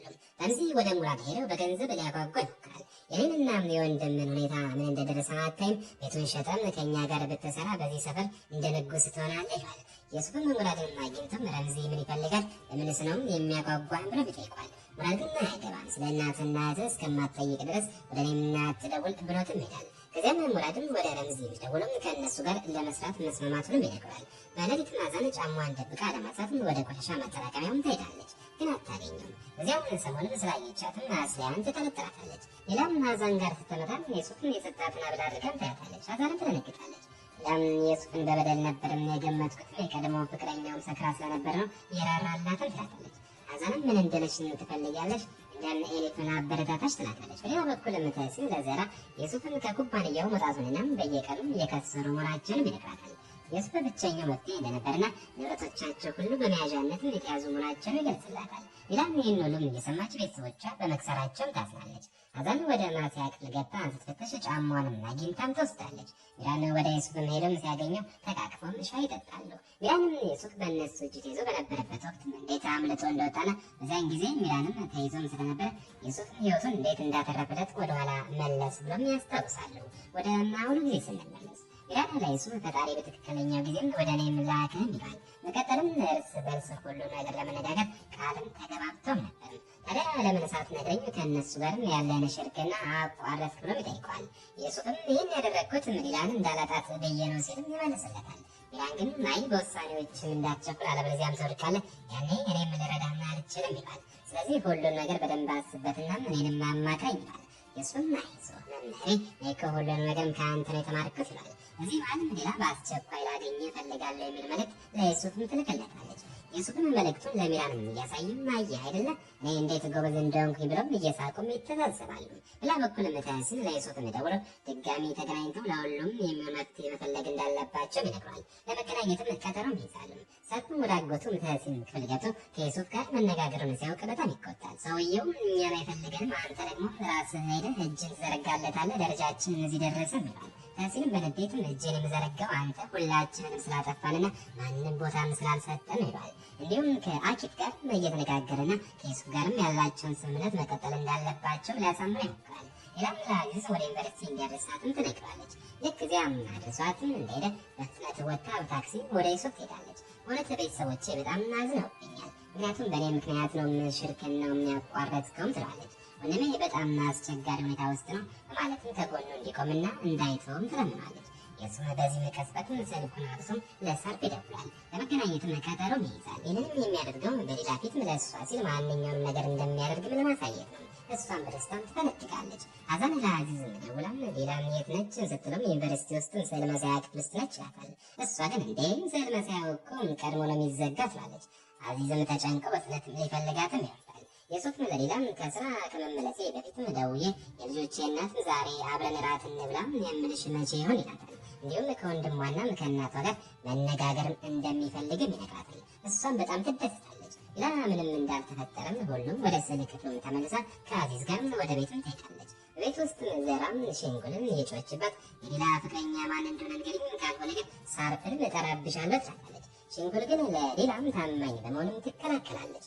የሱፍና ካሚልም ከታሲንና ከሳርፍ ጋር ተገናኝተው ስለምሽርክናው ይነጋገራሉ። የሱፍም በሰፈር ውስጥ ያሉ ቤቶችን በመግዛት ስራ ላይ የሚሳተፉና ይህም በጣም ትርፋማ እንደሆነም ይነግራቸዋል። ሳርፍ ግን የሌላ ሴንተር የበለጠ ትርፋማ ነው ማለትም ይላል። ዘራ በሌላ ላይ በጣም ተቆጣ። ከእንግዲህ ወዲህ መውጣት የለም ትላታለች። ሌላም እያለቀሰች ባለችበት ወቅት ዘራ በሽንጉል እጅ አንድ ስጦታን ታያለች። ይህም የሌላም ከሆነም ስጪኝ ትላታለች። ዘራ ስጦታውን ስትከፍተው በውስጡም የሀዘንን ጫማን ታገኛለች። ወዲያውም ሀዘንን በአስቸኳይ ጥሪልኝ ትላታለች። ሀዘን መታም ጫማዋን ስታየው ትደነግጣለች። ዘራ ለመጨረሻ ጊዜ እጠይቅሻለሁ የሌላ ፍቅረኛ ማን ነው ስትላት መርዛሟም ሀዘን የሱፍ ነው ብላም ትነግራታለች። በዚህ መሀልም ሰርፍ በድጋሚ ሽርክና ሆነናል ብሎም ይገባል። የሱፍም አብሮት አለ። ዘራና ሀዘን በድንጋጤ ይከሳሉ። ሰርፍና የሱፍ በንግድ ስራ ተስማምተው ውል ስለተፈራረሙ ለቤተሰቡ ለማሳወቅ ነው የመጡት። የሱፍም ወደ ሰርፍና ጠጋ ብለው ሰላምታ ይሰጣታል። ከዚያም ሁሉም አብረው ተቀምጠው ማውራት ይጀምራሉ። በንግግሩ መሃል የሱፍም የተቀመጠችውን ጫማ ይመለከታል። ሁኔታውን ለማዳን ሲልም በሁሉም ፊት ዲላን ወዳታለሁ፣ ላገባትም እፈልጋለሁ ሲል በግልጽ ይናገራል። ይህንን የሰማው ሳርፍ በጣም ይናደድና የሱፍን ሊመታም ይነሳል። ነገር ግን ሰዎቹም ይዘው ያረጋግጣል። ሳርፍም ውዘን የዲላን ሚስጥር ሁሉ እንደምታውቅና ደብቃው እንደነበረ ስለሚያውቅ በእሷ ላይ ይመጫዋል። በመጥፎ ቃላትም ይሰድባታል። የሱፍንም የኔን እህት ለማግባት ትመኛለህ? እህቴ ገና ትንሽ ናት፣ ከኔ አትለይም፣ ይህን በቀላሉ የማልፈው እንዳይመስልህ እያለም ይዝትበታል። የሱፍ ግን ሳርፍንም እስኪረጋጋ ትቶት ለእናቱ ዲላን በእውነት እንደሚወዳትና የአገባት እንደሚፈልግም እነግሯት ይሄዳል። የሱፍ እንደወጣ ሀዛን ወደ ክፍሏ ገብታ ታለቅሳለች። ሳርፍ ግን እንደተቆጣ በሬ ሆኖ በሁሉም ላይ በመጥፎ ሁኔታም ያናግራቸዋል። እህቱ ላይ በየሱፍ ቀንቷል። እህቱ ገና ልጅ እንደሆነችና ከእሱ እንድትርቅ እንደማይፈልግም ያስባል። እናቱ ልታነጋግረው ስትሞክር ሁላችሁም ሚስጥር ደብቃችሁኛል ይላታል። እሷ ግን እኔ የሚያወቅኩት አሁን ነው ትላለች። ከዚያም በሳርፍም እህቱ ዲላን ይዛታል። እሷ ግን የምወደውንና ቀሪ ህይወቴን አብሬው መኖር የምፈልገውን ሰው እንድመርጥ መፍቀድልኝ፣ ሁሉን ነገር በእኔ ስምና አትወስን፣ እኔ አሁን ትንሽ ልጅ አይደለም ትላለች። ሳርፍ ግን ሁልጊዜም ለእኔ ትንሽ ልጅ ነሽ፣ ለአንቺ ለሚደርስብሽ ነገር ሁሉም ተጠያቂው እኔ ነኝ። የሱፍ በዚህ ዓለም ላይ የመጨረሻ ወንድ ቢሆን እንኳን ለእሱ አትሆኝም ብሎም ይጮባታል። ያም ሁልጊዜም ትቆጣኛለህ፣ እረፈኝ፣ ለ6 ዓመታትም ጥለኸኝ አልሄድክም እንዴ ስትለው እናቷ ጣልቃም ገብታም እሱ በሕክምና ላይ ስለነበረ ነው ትላለች። ሌላ ግን ከተመለሰ በኋላም ለ3 ዓመትም እርቆ ነበር ስትል እናቷ አሁንም ቢሆን በሕክምና ምክንያትም እንጂ በፍቃዱ አልነበረም በማለትም ትከላከልለታለች። ሌላ ግን በእናንተ ምክንያት በልጅነትም ጊዜን ሳልደሰትበት አለፈ ትላለች። ሳርፍም እህቱም እሱን በዚህ መልኩ በማየቷ ይናደድና ወደ ውጭ ይዟት ወጥቶም አንድ ቦታም ያሳያታል። ወደ ኋላ ትዝታ ይመለሳል። የቤተሰቡም አባል በአምቡላንስ ሲወሰድ እሱ ራሱ ስቶም ሲወድቅና ሁሉም ሊያነቁትም ሲሮጥም ይታያል። ወደ አሁን ጊዜ ሲመለስ ሳርፍ ዲላም አንቺን ለመጠበቅ ስል እኔ ስንት ሌሊቶችን ሳልተኛ አድሬያለሁ፣ አንቺ ልጅነት ጊዜን አላሳለፍኩም ትያለሽ፣ እኔ ግን ሙሉ ህይወቴን ለአንቺ ስል ነው የኖርኩት ይላታል። ሌላ ግን እንግዲያውስ እኔም ህይወቴን እንድኖር ተወኝ፣ ራስ ወዳድ አትሁን ብላም ትችላለች። በዚህ መሃል አጎታቸው መጥቶ ጠባቸውን ያቆምና ሌላም ወደ ውስጥ እንድትገባ ያዛታል። ሌላም የሱፍን እንደምትወደውና ህይወቷን እንደምትመራም እየተናገረችም ትገባለች። ሳርፍም ሰገነት ላይ ብቻውን ሆኖ ስለተፈጠረው ነገር እያሰረሳለም ከሰዎቹ አንዱ የዲላን ልብስና ጌጣጌጥም ይዞለት ይመጣል። ይህ ሰውም የሱፍ ቤትን ሰነድ ፍለጋ በሄደበት ወቅት ያገኘውና የዲላ መሆኑንም ያረጋግጠው ነው። ሳርፍ በጣም ይናደድና ብትዋሸኝ አቃጥላለሁ ካለው በኋላ በመኪናው ተፈትልኮ ወደ የሱፍ ቤት ይሄዳል። በዚህ ሰዓትም የሱፍ ቤቱ ሆኖ ዲላም የሳለችለትን ስል እያየ ነበር። በሩ ሲንኳኳም ሲከፍት ሳርፍ ፊት ለፊትም አግኝቶት መምታት ይጀምራል። ከቴራቅም እሷም የኔ ቀይ መስመር ናት፣ ቤት ወደ ቤት ትመጣለችን እያለም ይጮበታል። የሱፍም ለምን ትጨነቃለህ? እኛ እርስ በርሳችን እንዋደዳለን፣ እንጋባለን፣ አንተም መስማማት አለበት፣ ምክንያቱም እሷንም ከአንተ መለየትም አልፈልግም ይላል። ሳርፍ የበለጠን ተናዶ ጠንካራ ጥፊ መተውና እህቴን እንዴት እንደምታገባ እናሳያለሁ፣ ራስን ካሰብክ ተዋት፣ አለበለዚያ እገላለሁ ይላል። የሱፍም ራሱን ተከላክሎ ሳርፍን መሬት ላይ ይጥለዋል። ሊመታው ሲል ግን ይተዋል። መካከላቸው በውስጣችን መጥፎ ትዝታም እንዲኖር አልፈልግም። ምክንያቱም አንድ ገበታ ላይ የምንቀመጥም የአንድ ቤተሰብ አባላት እንሆናለን። አንተን መጉዳት የለብኝም ብሎ ይልኳል። ሳርፍ ግን ከቴም ካራክ ወደ መጣበት ሰፈር ምንም ሳትይዝ ትመለሳለህ ብሎ አስፈራርቶት ይሄዳል። በዚህ ጊዜ ዲላ ብቻዋንም ተክዛም ተቀምጣ ሳለ ያለዋን ገብታ ልታጽናናትም ትሞክራለች። ነገር ግን የሳርፍ እናት ገብታ ሞግዚቷን ከዲላ እንድትርቅም ታዛታለች። ዲላ ግን ሞግዚቷን አጥብቃ በመያዝ ከኔም ጋር ትቆያለች አትወጣም በማለት እናቷንም ትጋፈጣለች። የሳርፍ እናት ሞግዚቷን እያየች በዚህ ጊዜ ማስወጣሻለሁ በማለትም ታስጠነቅቃታለች። አዛኔ ጆሮ ላይ መርዝሽን መርጨትሽን አቁሚ፣ እሷን ለመስጠት ማበረታታትሽን ይጎዳታል ትላታለች። ሞግዚቷም ነገሯን ይዛም ትወጣለች። ወደ ሱስ እንመለስ። የሱፍም የጋብቻ ጥያቄ ቀለበቱን ያወጣል። በዚህ ጊዜ ወደኋላ ትዝታ ውስጥ ገብቶ ከአዛን ጋርም ስለ ቀለበቱ ያወሩትን ያስታውሳል። ቀለበቱን አሳይቷት በጣም ውድ ነበርም፣ ነገር ግን ቀለበቱ ውድ ስለሆነ መግዛት እንደማይችልም ነግራ ነበርም። ወደ አሁኑ ጊዜ ስንመለስ የሱፍ ቀለበቱን ይዞ ለዲላ በቪዲዮ ጥሪም ይደውልላታል። መጀመሪያ ደህንነቷን ካረጋገጠ በኋላም ቀለበቱንም ያሳያታል። በቪዲዮ ጥሪው ላይም የጋብቻ ጥያቄም ያቀርብላታል። ዲላም በዚህም የሱፍ ድርጊት በጣም ትደሰታለች፣ በደስታም ትመራለች። በደስታም ሆና ጥሪውን ትዘጋለች። በሌላ በኩል ደግሞ ሀዛን በጣም ተናዳለች። ስለሆነውናም ስለሚሆነው ነገር ሁሉ ለእናቷና ለጓደኛዋ በሀዘን ትነግራቸዋለች። የሱፍ በድንገት ተመልሶ መምጣቱ ስነ ልቦናዋን እንደረበሸውም ትናገራለች። በዚህ ሰዓት ዲላ ንግግራቸውን ታቋርጣለች። ወደ እነሱ ገብታም ሀዛንን በጥሩ ሁኔታም ታናግራታለች። ትናንት በወንድሟ ምክንያት ለደረሰባት ነገር ዲላ ራሷን እንደ ምክንያት ስለምታይ ሀዛንን ለመካስና ለማስታረቅም ትሞክራለች። ከነሱ ተለይተን ወደ የሱፍ ስንሄድ የሱፍም ከአስተማሪው ጋር ይገናኛል። መምህሩም አብረው ጉዞ የጀመሩበትንና እነሱም ያጠፏቸውን ሰዎች ለማጥፋት ያቀዱበትን ያስታውሳል። ነገር ግን የሱፍም አሁን ካቀዱት መንገድም እየወጣና እየተነጋ ይመስላል። መምህሩም የሱፍን ለማንቃትም ይሞክራል። እንዳትቆጭና ጥላቴ እንዳትሆን ቃም ካለ በኋላም ጥሎትም ይሄዳል። የሱፍ ድሮ ይኖርበት በነበረበት ሰፈር ለእያንዳንዱ ቤትም ገንዘብ ያለበት ኤንቨሎፕና ሹጃ የሚባል ሰው የሰራቸው ስላሰባቸው ፕሮጀክቶች የሚገልጽ ወረቀትም ይታደላል። ይህ ሹጃ የተባለ ሰው ራሱ የሱፍ ነው። የገንዘብ ኤንቨሎፑም የሱፍ ቤተሰቦች ጋር ይደርሳል። እነሱም በገንዘቡ በጣም ይደሰታሉ። ከድህነት የሚወጣቸው ሰው በማግኘታቸውም ተስፋም ያደርጋሉ። በዚህ ጊዜም የሱፍ ጓደኛ ካሚል ገብቶ ስለ ደህንነታቸው ይጠይቃል። በየቤቱም ገንዘብ የሚልክ ሰው እንዳለም ይነግሩታል። ካሚልም ይህ ሰው በእውነትም ሹጃም ጀግና ነው፣ ዝም ብሎ ምስል ብቻ አይደለም ይላቸዋል። በመቀጠልም ካሚል የሱፍም እናት ወረቀትም እየሰጣት በጣም የሚያስደስትም የ1 ሚሊዮን ብር ዋጋ ያለው ዜናም ይዤልሽ መጥቻለሁ። የሱፍም ድሮ ለእናንተ ቤት እንድገዛላችሁ አዞ የነበረም ጥቂት ሰነዶች ጎድለውት ነበር፣ ዛሬ ጠዋትም ጨረስኩት ይላታል። የቤቱን የባለቤትነት ማረጋገጫም ካርታም ሲሰጣት እናቱና ሴት ልጇ በጣም ይደሰታሉ። ረምዚና ሙራድ ግን ሁኔታውን ስለሚያውቁም ቦታውን ጥለው ይወጣሉ። ካሚልን ተከትሏቸው ሲወጣም ይህንን ያደረገው የሱፍ ነው፣ የሱፍ ራሱ ሹጃ ነው ይሉታል። ካሚልም አዎ ታዲያ ምን ችግር አለ ይላቸዋል። እነሱ ግን ስለ ዩሱፍ በመጥፎ ሁኔታ ማውራት ይጀምራሉ። አልማዝ ወጥታ ምን እያወሩ እንደሆነም ስትጠይቃቸው ምንም አይደለም ብለውም ረምዚና ሙራድም ይሄዳሉ። በዚህ ሰዓት ሳርፍ በጣም ተቆጥቶ ወደ ቤትም ይመጣል። ዲላን ይዘው ወደ ክፍሏም ያስገባታል። ቤተሰቦቹም ሊከላከሏት ቢሞክሩም አይሰማቸውም። ከእናንተ ጋር ያለኝን ሂሳብ በኋላ ማወራርዳለሁ ብለው ይጮባቸዋል። የዲላ ክፍል ገብቶ በሩን ይቆልፋል፣ መስኮቶችን ሁሉም ይዘጋል፣ ስልኳንም ይቀማታል። ከክፍሉ ወጥቶ በሩንም ከውጭ በመቆለፍ ስቲቭ አሁን የሱፍን እንዴት እንደምታገኘውና እንዴት እንደምታገቢው ላሳይኝ ይላታል። በሌላ በኩል የሱፍ ከጓደኛው ካሚል ጋር ተቀምጠው በሰፈሩም ስለተፈጠረው ነገር እየሳቁም ያወራሉ። ከዚያም የዲላ ወሬ ይነሳል። የሱፍ በጣም እንደፈራላትና ስልኳም ዝግ እንደሆነም ይነግራል። እስከ 2 ሰዓትም ካልመጣች ወይም ካላገኟት ወደ ቤቷ ሄዳለሁ የሚሆነው ይሁን ይላል። በዚህ ሰዓትም የቤቱ ደውልም ይጮሃል።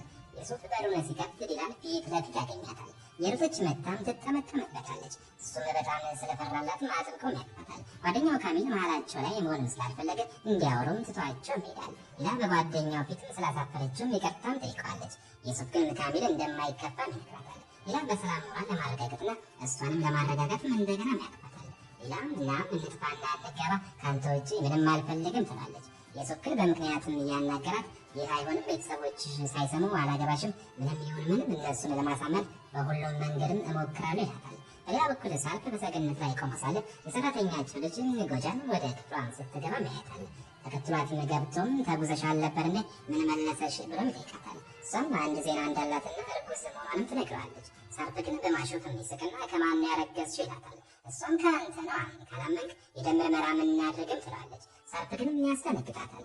ይህም የገባሽበትን ጣጣ በአስቸኳይ አስወግጅም አያስወጪው። ማንም ሰው ይህን ካወቀ ያንቺም የእናትሽም የእህትሽም መጨረሻ ይሆናል ብሎ አስፈራርቷት ይወጣል። እራትም ሰዓት ሁሉም ተሰብስቦ ሳለ ሮጃን ለራሷ ምግቡንም ታቀርባለች። በአዛን ላይ ውጫዊ አድናቆትን ብታሳይም በውስጧ ግን ቅናት ይታይበታል። ቅናቷ ግን የፍቅር ሳይሆን የሀብት ቅናት ነው። ለመሐዘን የቤተ መንግስቱን እመቤት መሆንም ትፈልጋለች። በንግግሩ መሃል ስለ ዲላና የሱፍ ወሬ ይነሳል። የሰርፍ እናት ዲላ አብራቸው እራት እንድትበላም ሳርፍ እንዲያመጣትም ትጠይቀዋለች። ሳርፍ መጀመሪያ እምቢ ቢልም እናቱን ስላስገደደችው ሊጠራትም ወደ ላይም ይወጣል። ሳርፍ ወደ ዲላ ክፍል ሲገባም ክፍሉ ባዶ መሆኑንና መስኮቱ ተሰብሮም ያገኛል። በዚህ ጊዜ ዲላ እንደኮበለለች ረዳና ወደ ታች ወርዶ ለእናቱም ይነግራታል። እናቱ በድንጋጤ ትዝላለች። እሱ ግን አጠገቧ ተቀምጠው ሊያረጋጋት ይሞክራል። ዲላ ደህና ትሆናለች እጅ አመጣታለሁ ቢላትም እናቱ ግን እንዳይወጣም ትከለክለዋለች። ምክንያቱም አሁን ከወጣ በንዴትም ተነሳስቶ ራሱንም ሆነ ሌላ ሰው ሊጎዳ እንደሚችልም ስለምታውቅ ነው። በመጨረሻም እናቱ አንድ ቅድመ ሁኔታ ላይ ሄደም ዲላን የሱፍ ጋርም ካገኛት እንዲጋቡ ትፈቅድላቸዋለች ትላለች። እሱም ተስማምቶ ይወጣል። የሱፍ ቤትም ደርሶ በሩንም ሲከፍት የሱፍንና ዲላን ፊት ለፊት ያገኛቸዋል። ሳርፍ ባልተጠበቀ ሁኔታ በደስታ እህቱንም ያቅፋታል። የሱፍም ከጀርባ ምንም ነገር ማድረግም ስላልፈለግ ነው ራሳችን የመጣን ይላል። ሳርፍም የሱፍን ወደ ቤት እንዲገባ ይጋብዛል። የሳርፍ እናት ዲላን አቅፋ ደግመሽ እንዳታስጨንቂ ትላታለች። ከዛም ሳርፍ ዲላን ለብቻዋ ይዞ ገብቶ በእውነትም የሱፍን ትወጂዋለሽ ብሎ ይጠይቃታል። እሷም በጣም እንደምትወደውና ልታገባው እንደምትፈልግም ትነግረዋለች። እሱ ግንም የሱፍ ለአንቺ አይገባሽም ቢላትም እሷ ግን የሱፍ ለእሷም ያለውን ፍቅርም ያሳየባቸውን ብዙ ነገሮችን ትነግረዋለች። ሳርፍ እህቱን ማጣትን ስላልፈለገም ያለቅሳል። ዲላም በፍጹም ከአንተ አርቅም ብላም ታጽናናለች። ሳርፍም የሱፍም አንድ ቀን ቢያስለቅስሽ ወይም ዓይንሽን ካፈሰሰ መጨረሻም ይሆናል ብሎም ይስታል። ዲላ ግን የሱፍ በጣም አዛኝ እንደሆነና ሊያስቀይማት እንደማይችልም ትነግረዋለች። ሁለቱም ተቃቅፎም ካለቀሱ በኋላ ወጥተው የሱፍ በጋብቻው እንደተስማሙም ይነግሩታል። ሁሉም በደስታም ይዋጣሉ። በዚህ ማጥም ሐዘን የሱፍን በማሾፍ ንግግር ልታበሳጨውና ሰርጉን ልታበላሽም ትሞክራለች። ሳርፍ ግን በዓይኑም ገረፍም ሲያደርጋት ዝም ትላለች። ማታ ሳርፍ ስላደረገችው ነገር ሊያናግራት ክፍሏም ሲገባ እንዴት ዲላም የሱፍን እንድታገባ ትፈቅዳለህ? እሱ እኮ ለገንዘቧ ብሎ ነው የሚዞራት ሊያጠፋት ነው ትላለች። ሳርፍ ግን አንቺ በሱፍ ቀንተሽ ነው ብሎም ይቆጣታል። እሷ ግን ስለ ዲላም እንጂ ስለማንም እንደማይገዳትም ትናገራለች። መካከላቸው ከፍተኛ ጭቅጭቅ ይነሳል። ሳርፍም አንድ ስህተትም ስትሰሪ ካገኘሽ አልምርሽም ብሎ አስጠንቅቋት ይመጣል። እሷን ብቻዋን ሆና ማልቀሷን ትቀጥላለች። ማግስቱም ጠዋት ማዘር ተኳኩላም ትወርዳለች።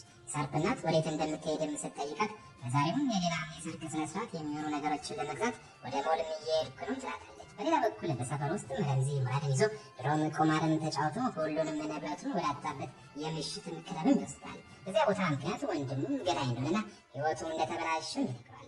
ከዛሬ ጀምሮም የዚህ ቦታ ኃላፊና አለቃ አንተ ነህ ይለዋል። የሁሉም ረምዚ የሚያደርገው በሳርፍ ትእዛዝ ነው። ሳርፍ የሰፈሩ ሰዎች ወደ ሹጃም የሱፍ እንዳያዘነብሉና የእሱን የበላይነት እንዲቀበሉ ለማድረግም የወሰደው እርምጃ ነው። ወደ ሳርፍ ቢላ ስንመለስ ቢላ በደስታም ለሰርጉም እየተዘጋጀች ነው። የሰርግ ልብሷን ለክታ ለወንድሟና ለእህቷም ስታሳያቸው በውበቷም ይገረማሉ። ሳርፍን በጨዋታም ለሱፍ ትበዥበታለሽ ይላታል። ሐዛን ግን ድሮም የሱፍን ልታገባው ወደ ነበረው ቦታ ትሄዳለች። የሱፍን እዚያ ይመጣል። ሐዛን እስካሁን እኔን ብቻ የምትወደው የምትከተለኝም በእኔ ምክንያት ነው ትላለች። የሱፍ ግን አንቺ አታሳስቢኝም የተመለስኩትም ለበቀል ብቻ ነው ብላት ይመጣል። ሳርፍ ወደ ምሽት ክለቡ ሄደው የሰፈሩን ሰዎችን ሰበስባል። የምትፈልጉትን ሁሉ አድርግላችኋለሁ፣ የገበያ ማዕከላትን እገነባለሁ፣ የሥራ ዕድልም እፈጥራለሁ ይላቸዋል። አንዱ ግን ይሄ እኮ ሹጃ ሊያደርገው ያሰበው ነገር ነው ይላል። ሳርፍ ተቆጥቶ የታለ ታዲያ ያሽታ ማናችሁም አላያችሁትም? እኔ ግን ፊት ለፊታችሁ ቆሜያለሁ ማለትም ይችላል። ሹጃም የእሱን ቦታ ሊወስድበት በመሞከሩ በጣም ተናዶበታል። ሐዛን የሱፍም አሁንም እንደሚወዳት ለማረጋገጥ ወደ እሱም ትቀርባለች። እሱ ግን የታጨች ሴት መሆኗንና እሱም ሌላ እጮኛ እንዳለው ነግረው ያርቃታል። በዚህ ሰዓትም አንድ ሰው በድብቅ ፎቶ ያንሳቸዋል። የሱፍ በመኪናው ሲሄድ እናቱ አይተው ትከተለዋለች፣ ግን አያትም። የሱፍ ወንድሙ ሙራድ መኪናውን ይዞ እየሄደ የረምዚን ንግግር አትስማ፣ እሱ ቀና ሰው አይደለም፣ ሁሉንም ነገር በጊዜው እነግርሃለሁ ይላል። ሙራድ ግን አንተን ጥለን ሄዳል፣ ከእንግዲህም ከአንተ ምንም አልጠብቅም ብሎም ይጮህበታል። የሱፍ እንደሚወዳቸው ሊያስረዳው ቢሞክርም ሙራድ ሊሰማ አይፈልግም። ከዚያም የሱፍ ከጓደኛው ካሚል ጋር ማሳ እየበሉ ሳለ ካሚልም የሱፍ በጥሩ ስሜት ላይ እንዳልሆነም ይረዳል። የሱፍም የሆነውን ነገር ሁሉ ይነግረዋል። ካሚልም ሊያረጋጋው ይሞክራል። ማታ በቢላው ለዲላም የሰርግ ስነስርዓት ሁሉም ነገር በደመቀ ሁኔታም ተዘጋጅቷል። ነገር ግን ሐዛን እንደጠፋች ልብ ይላሉ። ስልኳን ቢደውሉም አይነሳም። ሁሉም ይጨነቃሉ። ሳርፍ ወደ እናቷ ቢደውልም እናቷ የት እንዳለች እንደማታውቅም ትነግረዋለች። የሳርፍ እናት በሐዛን ሁኔታ በጣም ትጨንቃለች። በየሆስፒታሉ ደውላ ለመጠየቅም ተወስናለች። ሀዛን ደግሞ ወደ ማርዙ ደውላ የሱፍን ስልክ ቁጥር እንድትሰጣትም ጠይቃለች። ይህም ሁኔታውን ተባብረው ቤቱ በላያቸው ላይ ሳይፈርስ በፊቱም ሀዛንን ለማግኘትም እንዲችሉ ነው። በዚህ ሰዓትም ሀዛን ወደ ማንጭው ያለ ቦታም ትሄዳለች። ራሷን ባህር ውስጥ በመወርወር ህይወቷን ለማጥፋትም ትወስናለች። ነገር ግን ይህን ከማድረጓ በፊት ወደ የሱፍም ትደውላለች። የሱፍ በዚያን ጊዜ ከመምህሩ ጋር ሆኖ ለሰርጉም እየተዘጋጀ ነበር። ሀዛን አሁን መተህ ካላገኘኝ እድሜ ልክን የምትቆጭበት ነገር ምን ይፈጠራል? በህይወት የመጨረሻ ላይ የማየው የመጨረሻው ሰው አንተ እንድትሆን እፈልጋለሁ ትላለች። የሱፍ በንግግሯም ግራ ይጋባል። ይህ ሞኝነትሽን አቁም ይላታል። እሷ ግን ህይወቷን ከማጥፋቷ በፊትም እሱንና ሰርፍን ማየት እንደምትፈልግም ትነግረዋለች። ምክንያቱም እሱም ከሌላ ሴት ጋር ለማየት ስለማትፈልግ ነው። እኔ ካልሆንክ ለማንም አትሆንም የሚል አቋም ሳለች የሱፍም ወደ እሷ ቦታ ሄድና ይጮህባታል። ከዚህ ቦታም ተነሺ፣ ወደ ባለሽ ተመለሺ፣ የምታደርጊው ሞኝነት ምንም አይጠቅምሽም፣ እኔ ምንም ትርጉም የለሽም ይላል። ይሄድ ሲል ግን ልትሞትም እንደሆነም ስትነግረው ይመለሳል። እኔ ዲላን ነው የምወደው፣ ከእሷ ጋር ነው ህይወቴን የምቀጥለው፣ አንቺ የምታደርጊው ነገርም ስህተት ነው፣ ለወድጀሽ ቢሆን እንኳን ያለፈ ታሪክ ነው፣ አሁን በልቤ ውስጥም ካለችው ከዲላ ውጭ ማንም የለም ይላታል። በዚሁም ቅጽበትም ሳርፍ እሱም ወደዚያ ቦታ እየመጣ ነበር። እዚያ ሲደርስም ሀዛንና የሱፍን አብረውና በጣም ተቀራርበው ቆመው ያያቸዋል። ሳርፍ በዚህ ትዕይንት ክፉኛ ይደነግጣል። ሀዛን ለዩሱፍ እንዴት ትላለች? ከሌላ ጋር የነበረን እጮኝነት እዚህ መምጣት ምን እንጂ እሷን እንደማታፈቅራት ያሳያል። ስለዚህም ከሌላ መራቅ አለብህ ትላለች። ሳርፍ ምንም እንኳን የሚሉትን ባይሰማም ወደ እነሱ ላለመሄድ ወስኖም ከዚያ ሄደ። በዚህ ጊዜም የሱፍ በሀዛን ላይ በመጮህ እኔ የማፈቅረው ዲላንን ነው፣ አንቺ ያለፈ ታሪኬ ነሽ፣ ይህንንም እርግጠኛ ነኝ ይላታል። ሀዛን ግን ንግግሬ ትክክል ነው፣ አንተ እኔን የምታፈቅረው ብላው ትሄዳለች። ሳርፍ በመንገድ ላይ እያለን በጣም ተናዶ ሀዛንና የሱፍን አብረው የሚያይባቸው ትዝታዎች እያስታወሰ በእርግጥ መካከላቸው ግንኙነትን አለ ብሎም ይቆጥራል። በቤተ መንግስት ውስጥ ደግሞ የሳርፍ እናትና አጎቱ የሀዛን የሳርፍና የሱፍ መዘግየትን አስጨንቋቸዋል። ያም የሱፍ በመዘግየቱን ተጨንቃ ከሰራተኛዋ ጋር እያወራች ሳለ የሱፍን ስልክ ደውሎ ከኩባንያ ውስጥ ስራ ስለነበረበት እንደዘገየና አሁን መንገድ ላይ መሆኑንም ይነግራታል። በዚህ ጊዜ ዲላ በጣም ትደሰታለች። በሌላ በኩልም የሱፍ ማስተማሪ ለየሱፍ ደውሎ ሳርፍ ከሀዛን ጋር እናይተዋል፣ ወደ ቤተ መንግስቱ ከሄድክ አደጋ ላይ ነህ ቢለውም የሱፍ ግን ዲላን ስለሚወዳት ሊያጫት እንደሚሄድም ይነግረዋል። ሳርፍ ወደ ቤትን ገብቶ እየጠጣ በቁጣ አስጠብቅ እናቱ መጠጡን ቀምታ ይህንን ቀን በሰላም እንዲያልፍ ማድረግም ትላለች። ሀዛን ስትመጣም የት ነበርሽ ተብላ ስትጠየቅ ገበያ ነበርኩኝ ብላ ትዋሻለች። ሳርፍ በአስፈሪ ሁኔታ ያያት በእርግጥ ገበያ መጨናነቅም ይኖራል ይላታል። ሌላም የሱፍ እየመጣ መሆኑን በደስታም ስትናገር ሳርፍ ግን ሌላ ወደ ክፍሏ እንድትገባና እንዳትወጣም ይነግራታል። እናቷም ይህ የድሮ ባህል ነው፣ ሙሽራ የምትወጣው ከታጨች በኋላ ነው ብላ ታረጋግጣለች። የሱፍ ቤተ መንግስቱን ሲደርስም ሳርፍን ለብቻው ማነጋገርም ይፈልጋል። ሀዛን በዚህ ትጨነቃለች። ሚስትህን ከኔ ላይ ማረቅልኝ፣ እሷ ለሌላ ከኔ በላይ አታስብ፣ እኔ ዲላን ነው የምወደው ይላል። የሱፍ ለሳርፍ ያስረዳል። ሀዛን ያገኘችኝ ስለ ዲላ ማደራ ልትለኝ ነው ሲለው ሳርፍ ይረጋጋል። ከዚያም የጋብቻ ጥያቄው ይቀርባል። ዲላ እናትና አጎት ሲስማሙ ሳርፍ መጀመሪያ ባይስማማም ለሌላ ሲል መስማማቱንም ይገልጻል። ሁሉም ይደሰታሉ። የጣት ቀለበትም ይታሰርላቸዋል። የሱፍ በነገው ቀን እንደሚገናኙ ነግሯትም ይላል። ወደ ክፍሉም ሲገቡ ሳርፍ ሀዛንን የት ነበረች ብለው ይጠይቃታል። ሀዛን ዋሽቻለሁ፣ ገበያ አልነበርኩኝም፣ የሱፍን ያገኘሁትን ስለ ዲላ አደራ ልለው ነበር ትላለች። ሳርፍም የሱፍን ስለምትወጅ ነው ያገኘችው ሲላት አንተ በሽተኛ ነህ፣ አንተን እያታለልኩ እንደሆነ ካሰብክ በሽተኛ ነህ ትላለች። ሳርፍም አዎ በሽተኛ ነኝ፣ ይህ በሽተኛ ደግሞ ክደትሽን ካወቀ በሕይወትና አትወጭም ብሎም ይስትባታል። መጨረሻም የሱፍ ቤቱን ሲገባ አስተማሪውን ያገኛል። አስተማሪውም አንተ ሀዛንን ገና ምትወዳታለህ፣ እውነቱን ንገረኝ ቢለውም የሱፍ ግን ያለፈ ታሪክ ነው፣ አሁን የምፈልገው ሳርፍን መበቀል ብቻ ነው ይላል። አስተማሪው በራስ ፍቃድ መጓዝን ካለቆምክ የሰጠውን ሁሉ ነጥቄ ወደ ድሮ ሰፈር እመልሳለሁ ነው ይቆጣል። ማግስቱ ጠዋትም ሳርፍን የጉዞ ቦርሳም ሲያዘጋጅ ታያለች። ሳርፍን 2 ቀን ለለውጥም ያህል ጉዞ ስለምንሄድ ተዘጋጅ ይላታል። ሀዛን ትደነግጣለች። ለምን ደነገጥሽ? ከተጓዝን ቆየን እኮ ለብቻችን መሆናችን ለመቀራረብ ጥሩ አጋጣሚ ነው ይላታል። ሀዛን ጥሩ ሀሳብ ነው፣ ዲላንም ትምጣና አብረን እንሄዳለን ትላለች። እሱ ግን ሀዛን ለብቻችን ነው ያልኩት ይላታል። ይህ ደግሞ ይበልጥም ያስፈራታል። ከክፍሉም ሲወጣም ሀዛን የተጨነቀች ለዩሱፍም ትደውላለች። ዩሱፍም ከኔ ራቂ ብሎ ንግግርን ሳይጨርስ ሳርፍን የሆነ ነገር እያቀለ እንደሆነና እንደፈራች ትነግረዋለች። ሳርፍ ወደ ክፍሉም ሲገባ ወዲያውኑ ስልኩንም ትዘጋዋለች። እሱም ለመዘጋጀት 2 ደቂቃ አለሽ ይላታል። ዩሱፍም ከጓደኛው ከከሚል ጋር ተቀምጦ ስለ ሀዛን ሲጨነቅ ይታያል። ከሚልም አንተ ምን አገባህ? እርሱ ባሏ ነው ነሳት፣ አንተ አሁን ታጭታል፣ እሷም አግብታለች ይላል። ዩሱፍ ግን ሳርፍም አይምሮ ጤናማ ያልሆነ ነው፣ ምን ሊያደርጋት እንደሚችል አላውቅም ብሎ ይመልስለታል። ሌላ በኩል ሳርፍ ሰራተኛውን ወደ ሰፈር ሄደው ሂጃብ የተባለው ሰው ማን እንደሆነ እንዲያጠራ ያሳል። የሳርፍ ፍቅረኛ ልታገኝ ስትሞክርም በሆድሽ ምን ያለው ሽል ሳታስወግጂ ወደ እኔ እንዳትቀርቢም ይላታል። ሐዘንም ተዘጋጅታ በመኪና አብረው ይሄዳሉ። እሷ በጣም ተጨንቃለች። ሰርፕም እዚያ ስንደርስም ጭንቀቱን ይለቅሻል ይላታል። እዛ ለዩሱፍ መደውላ በደስታ ምክንያቱም እንቅልፍ እንዳልወሰዳትም ትነግረዋለች። የሱፍም ቤተሰቦቿ አድና እንደሆነ ስቴካት ወንድሟና አዛር ለመታረቃቸውና ለብቻቸው ጉዞ በመሄዳቸው መደሰቷንም ትገልጽለታለች። የሱፍም እኛ ለምን አንሄድም አራታችንም አብረን እንዝናና ይላታል። ሌላም በጣም ደስ ብሏት ወዲያውኑ ትዘጋጃለች። የያዛን እናት ልጇን ስልክ ስለማታነሳም ተጨንቃለች። ወንድሟ ለይዛን ልጄ የሆነ ነገር እንሆናለች ማረጋገጥ እፈልጋለሁ ትላለች። እሱ ግን በረጋ መንፈስ ምን ትሆናለች ብለሽ ነው በከንቱ አትጨነቂ ብሏትም ይላል። እናቷም የልጇ ሚስትም የሆነ ነገር እንደተፈጠረም ይጠረጥራሉ። እናቷ ደግማ ስትደውል ሐዘን አንስታ ከሰርፍ ጋር መሆኗንም ትነግራታለች። እናቷም ይበልጥ ትጨነቃለች። ሐዘን ስልኩን ስትዘጋም ለዩሱፍም ትደውላለች። ግን አይነሳላትም። የሰርፍ ሰውም ሰፈርም ደርሶም ሹጃን ለማግኘትም ሲሞክር የሹጃን አገልግሎት የሚያሳውቁን ወረቀቶችን ከአንድ ህንፃ ላይ ሁሉንም ይገዛል። እዚያም አልማዝን አግኝቶም ይጋጫታል። የወዳትና የያዘችው ቦርሳም ስለተቀደደ እናደርስሽም ይላታል። አልማዝ ባትፈልግም እናቷ በወቅቱም ደርሳ መኪናውን ስታይ የሚደርስም ይላታል። አልማዝና አጠገቡ እንድትቀመጥም ታደርጋለች። በመንገድ ላይ ስለ ሹጃም ይጠይቃል። ነገር ግን ህዝቡም ስለ ሹጃ ታማኝ በመሆኑ ስለ እርሱ መጥፎ ነገር እንዲነገርም አይፈቅድም። ቦታውን ስደርሱም አልማ እናቷን ይዛ በንዴትም ትሄዳለች። ወደ ሐዘንና ሰርፍ ስንመለስ ጸጥ ያለ ቦታም ይደርሳሉ። ሰርፍ ወደ ሐዘን ተጠግቶ ልጅ እፈልጋለሁ ይላታል። እርሷም ትስማማለች። በኋላም በጓሮ ውስጥም ሲንሸራሸሩ ሰርፍ በድንገት ለምንድን ነው ለዩሱፍም ትኩረት የምትሰጪው ብለው ይጠይቃታል። ሐዘን ተቆጣ ምን ትፈልጋለህ? ለምንድነው እዚያ መጣኝ? በስተጀርባ ስለደወልኩ መካከላችን የሆነ ነገር አለ ማለትም አይደለም ትለዋለች። እዚህ ጋር ዲላና ዩሱፍም ብቅ ይላሉ። ሐዘን የደህንነት ስሜት ይሰማታል። ዲላን እንደምናዳኛ በጣም ታቅፋታለች። ዩሱፍን ግን በትህትና ሰላም ትለዋለች። ሰርፍ አሁን ቤተሰብን ስለምን ይፋዊ መሆንም አያስፈልግም ይላቸዋል። ምሽት ላይ ሰርፍና ዩሱፍን ሲሄዱም ሰርፍ ዩሱፍን ለምንድን ነው የመጣ በሐዘን ላይ ምን እንደማደርግ ለማየት ነው ይላል። ዩሱፍም ይህንን መንገድ ንቶ እኛ ቤተሰብ ነን፣ ሐዘንም የወንድሜ ሚስት ናት ይላል። አብረውም እየበሉና እየጠጡ የእጮኝነትን ስነስርዓታቸውንም ያስባሉ። ሰርፍ ለሰርጋችሁ የምትጨፍሩበትን የመጀመሪያ ዘፈን አምጥቻለሁ ይላቸዋል። እየቀለደ መስሏቸውም ይስቃሉ። እሱ ግን እውነቱን ነው። ዘፈኑንም ከፍቶም ከሐዘን ጋር መደነስን ይጀምራል። ሐዘን መደነስ አትወድም ነበር። እሱ ግን እናይ ብሎም እንውጣ ይላታል። እሷ ፊቷ ይለወጣል። ዲላና ዩሱፍም እያዩአቸው ይደንሳሉ። ሰርፍም ዩሱፍንም ከዲላ ጋር እደንስ ይላል። ከዚያም ይለዋወጣሉ። ዩሱፍም ከሐዘን ጋር ሲደንስም የሐዘን ስሜትም ይነካል። ዩሱፍ ማንም ሳይረዳው ወዲያውኑም ያልቃታል። ምግቡ በረደ ብሎ ወደ እንቅልፉም ያመራል። ሁሉም ተኝተው ሳለ ዲላም ዩሱፍን ፍለጋም ትወጣለች። ፈልጋ ስታገኘው ከጀርባም አቅፎም ያወራል። እዚያው ቅጽበትም ሰርፍ ከእንቅልፉ ሲነቃም ሐዘንን አጠገቡም አያገኛትም። ቦታዋ ላይም አሸዋ ብቻ ያገኛል። ደንግጦም ይጮኻል። ዩሱፍና ዲላ ወደ እሱ ይሮጣሉ። ሐዘንን ፍለጋ ቢወጡም አያገኟትም። የዩሱፍ ማለቃ ለዩሱፍ ደውለው ሐዘንን የጠለፋት እሱ እንደሆነና ይህ ለዩሱፍ ማስጠንቀቂያ እንደሆነም ይነግረዋል።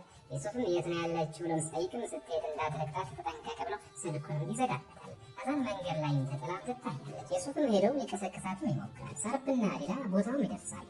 የሰርፍ እናት ስለ ሐዘን ስትሰማ በጣም ትጨነቃለች። ሰርፍና ዲላም ሐዘንን ወደ ቤተ መንግስቱም ይወስዷታል። ሐኪሙ ምንም የሚያሰጋ ነገር እንደሌለም ይነግራቸዋል። ሁሉም ተጨንቀው ሳለ ወደ ውጭ ወጥተው ጠላፊውንም ይለቅማሉ። በተመሳሳይም ሰዓት የሰርፍ ሰው በሰርፍ ቤት ውስጥ የጽንስ ማቋረጫ መድኃኒትም ይጨምራል። የሐዘን ረዳት በልብሷ ውስጥ ማስታወሻም ታገኛለች። ያን ማስታወሻ ለሰርፍ እናትም ትሰጣለች። ማስታወሻውም ከእነዚያ ሰዎች የተላከ ነበረ። በጠላፊውና በሰርፍ መካከልም ትልቅም ጥላቻ እንዳለም ይታያል። ጠላፊው ሰርፍን ቀደም ብሎም ሊገለው እንደሞከረና አሁን ደግሞ ተራውን የእርሱ እንደሆነ በመንገድም ይዝትበታል። በዚህ መሃል ዲላም ሊገለው ነበር የሚለውን ቃል ሰምታም ትመጣለች። የሰርፍ ሰውም ወደ እሱ መጥቶ መረጃውን ለሰርፍ ለማድረስ ሲል ከሰራተኞቹ አንዷ ራሷን ስታም ወደ ሆስፒታል ተወሰደች ብሎም ይናገራል። በማግስቱም ዩሱፍም ከትላንት ጀምሮ እንደተቀመጠ በረንዳ ላይ ሆኖ ሲያሰላስልም ይታያል። በሌላ በኩልም ሰርፍ ወደ ዲላም ክፍል ገብቶ ሊያረጋጋትም ይሞክራል። እሷ ግን የሁሉም የምታደርግብኝ በግድያ ፍርሃት ምክንያት ነው፣ በእናንተ ጠብ ምክንያትም ሕይወቴና ልጅነት የተበላሸ ትላለች። በእውነትም ሰው መግደልን ትችላለህ ብላም ጠይቋለች። ኋላም ለብቻዋ እንዲተዋትም ጠይቋለች። ዩሱፍም ወደ አለቃው ዘንድ ይሄዳል። አለቃው ምንም እንዳልተፈጠረ ነው፣ ምግብ እየሰራም ይስላል። ዩሱፍም አማችን ትወዳለች ይላል። ዩሱፍም ተቆጥቶም ይህ ያደረግከው ምን ማለት ነው? ሐዘንን ለምን አገትካት? እሷ ምን አደረገች? የምታደርገውን ነገርም ስህተት ነው ይላል። እዚህ ጊዜ አለቃውም ይጮህበታል። ከሰርፍ መብለጥ እፈልጋለሁ፣ ሀብትና ስልጣን እፈልጋለሁ አላልከኝም ነበር ይላል። ዩሱፍም ያኔ በንዴትም ታውሬ ነበር፣ አሁን ግን እኔ ተራሚ ታክሲ ሹፌር ነኝ፣ በሰላም መኖር ነው የምፈልገው ብሎም ይመልሳል። አለቃውም ያለ ገንዘብና ስልጣን ሰርፍን እንዴትም ትዋጋለን ሲልም ዩሱፍ በጀግንነቴ ብሎም የሰጠውን ክሬዲትን ካርድም ይመልስለታል። ገንዘብህም ሆነ መርከብም አያስፈልገኝም፣ ከኔ ራቅም፣ ወደ ሰፈር ይመለሳለሁ ብሎ በንዴት ትምህርታል። ሳርፕም ሀዘንን ሊጠይቃትም ይገባል። እሷም የተኛች ትመስላለች። ሳርፕም ነቅቶሻል ብሎ ሲጠይቃትም ትቆጣለች። አልነካኝም፣ አንተን የሚያሳስብም ይሄ ብቻ፣ በአንተ ምክንያትም እጅግ አስከፊ ነገር ደርሶብኛል፣ አንተም እኔንም እየጠበቅኝ ሳይሆን እስካሁን እያጋለጥከኝ ነው ትላለች። በንዴትም እየገፋቸው ደስታዬንና ተስፋዬንም ሰረከኝ እያለችም ደጋግማ በጩኸትም ትናገራለች። ሳርፕ ደንግጦም ይቆማል። በጣም አዝኖም እባክሽን ተረጋጊ፣ ይቅርታ ብሎ ያልፋታል። ሁለቱም ተቃቅፈው ያለቅሳሉ።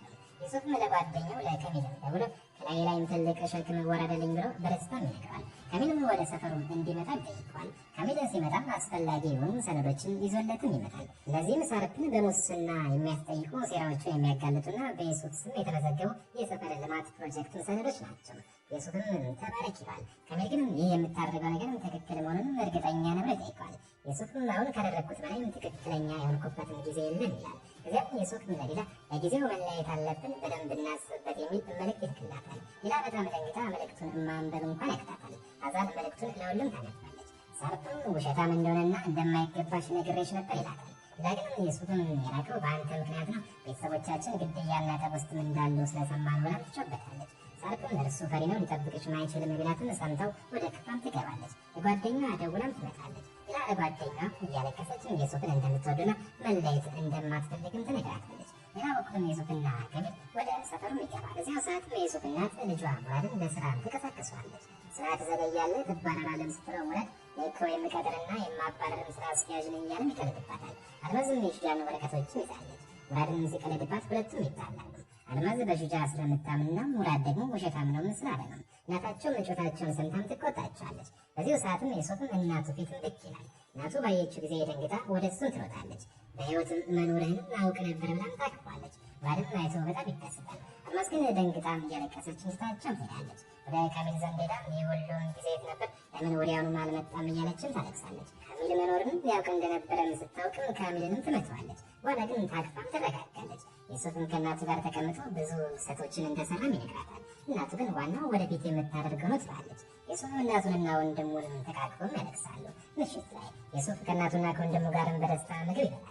አልማዝ ከከሚል ጋርም መጣ ዩሱፍን ታቅፋ በጣም ናፍቀኝ ነበረን ትላለች። ሁሉም በደስታም እየሳቁም ያመሻሉ። ማግስቱም አለቃው ተቆስቶ ሰዎችን ይሰበስባል። ዛሬ የሳርፕን ቤተሰቦች እናጠፋቸዋለን፣ ሁሉንም እንደመስሳለን ይላቸዋል። ዩሱፍ በሰፈር ውስጥም ከወንድሙ ጋር እየተጓዘ ሳለ ሁሉም ሰው ሲያዩትም ዩሱፍን ከሞት በመመለሱ በጣም ይደነግጣሉ።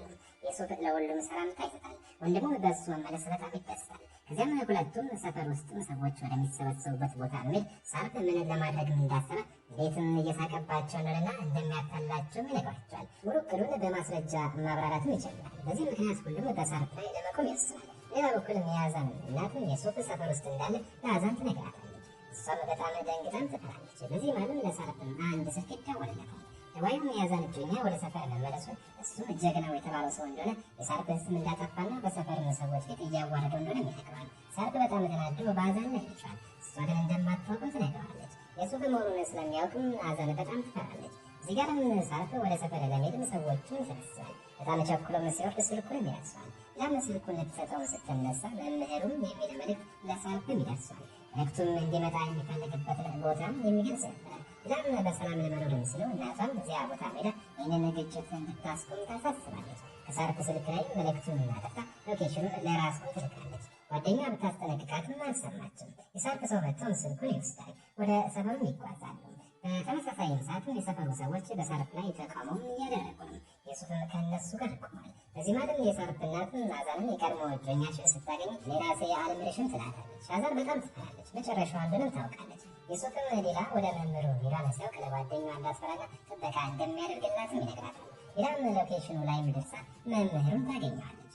እሱም ሲያያት በጣም ያደነግጣል። በተመሳሳይም ሰዓትም ሳርፕም ሰፈርም ይደርሳል።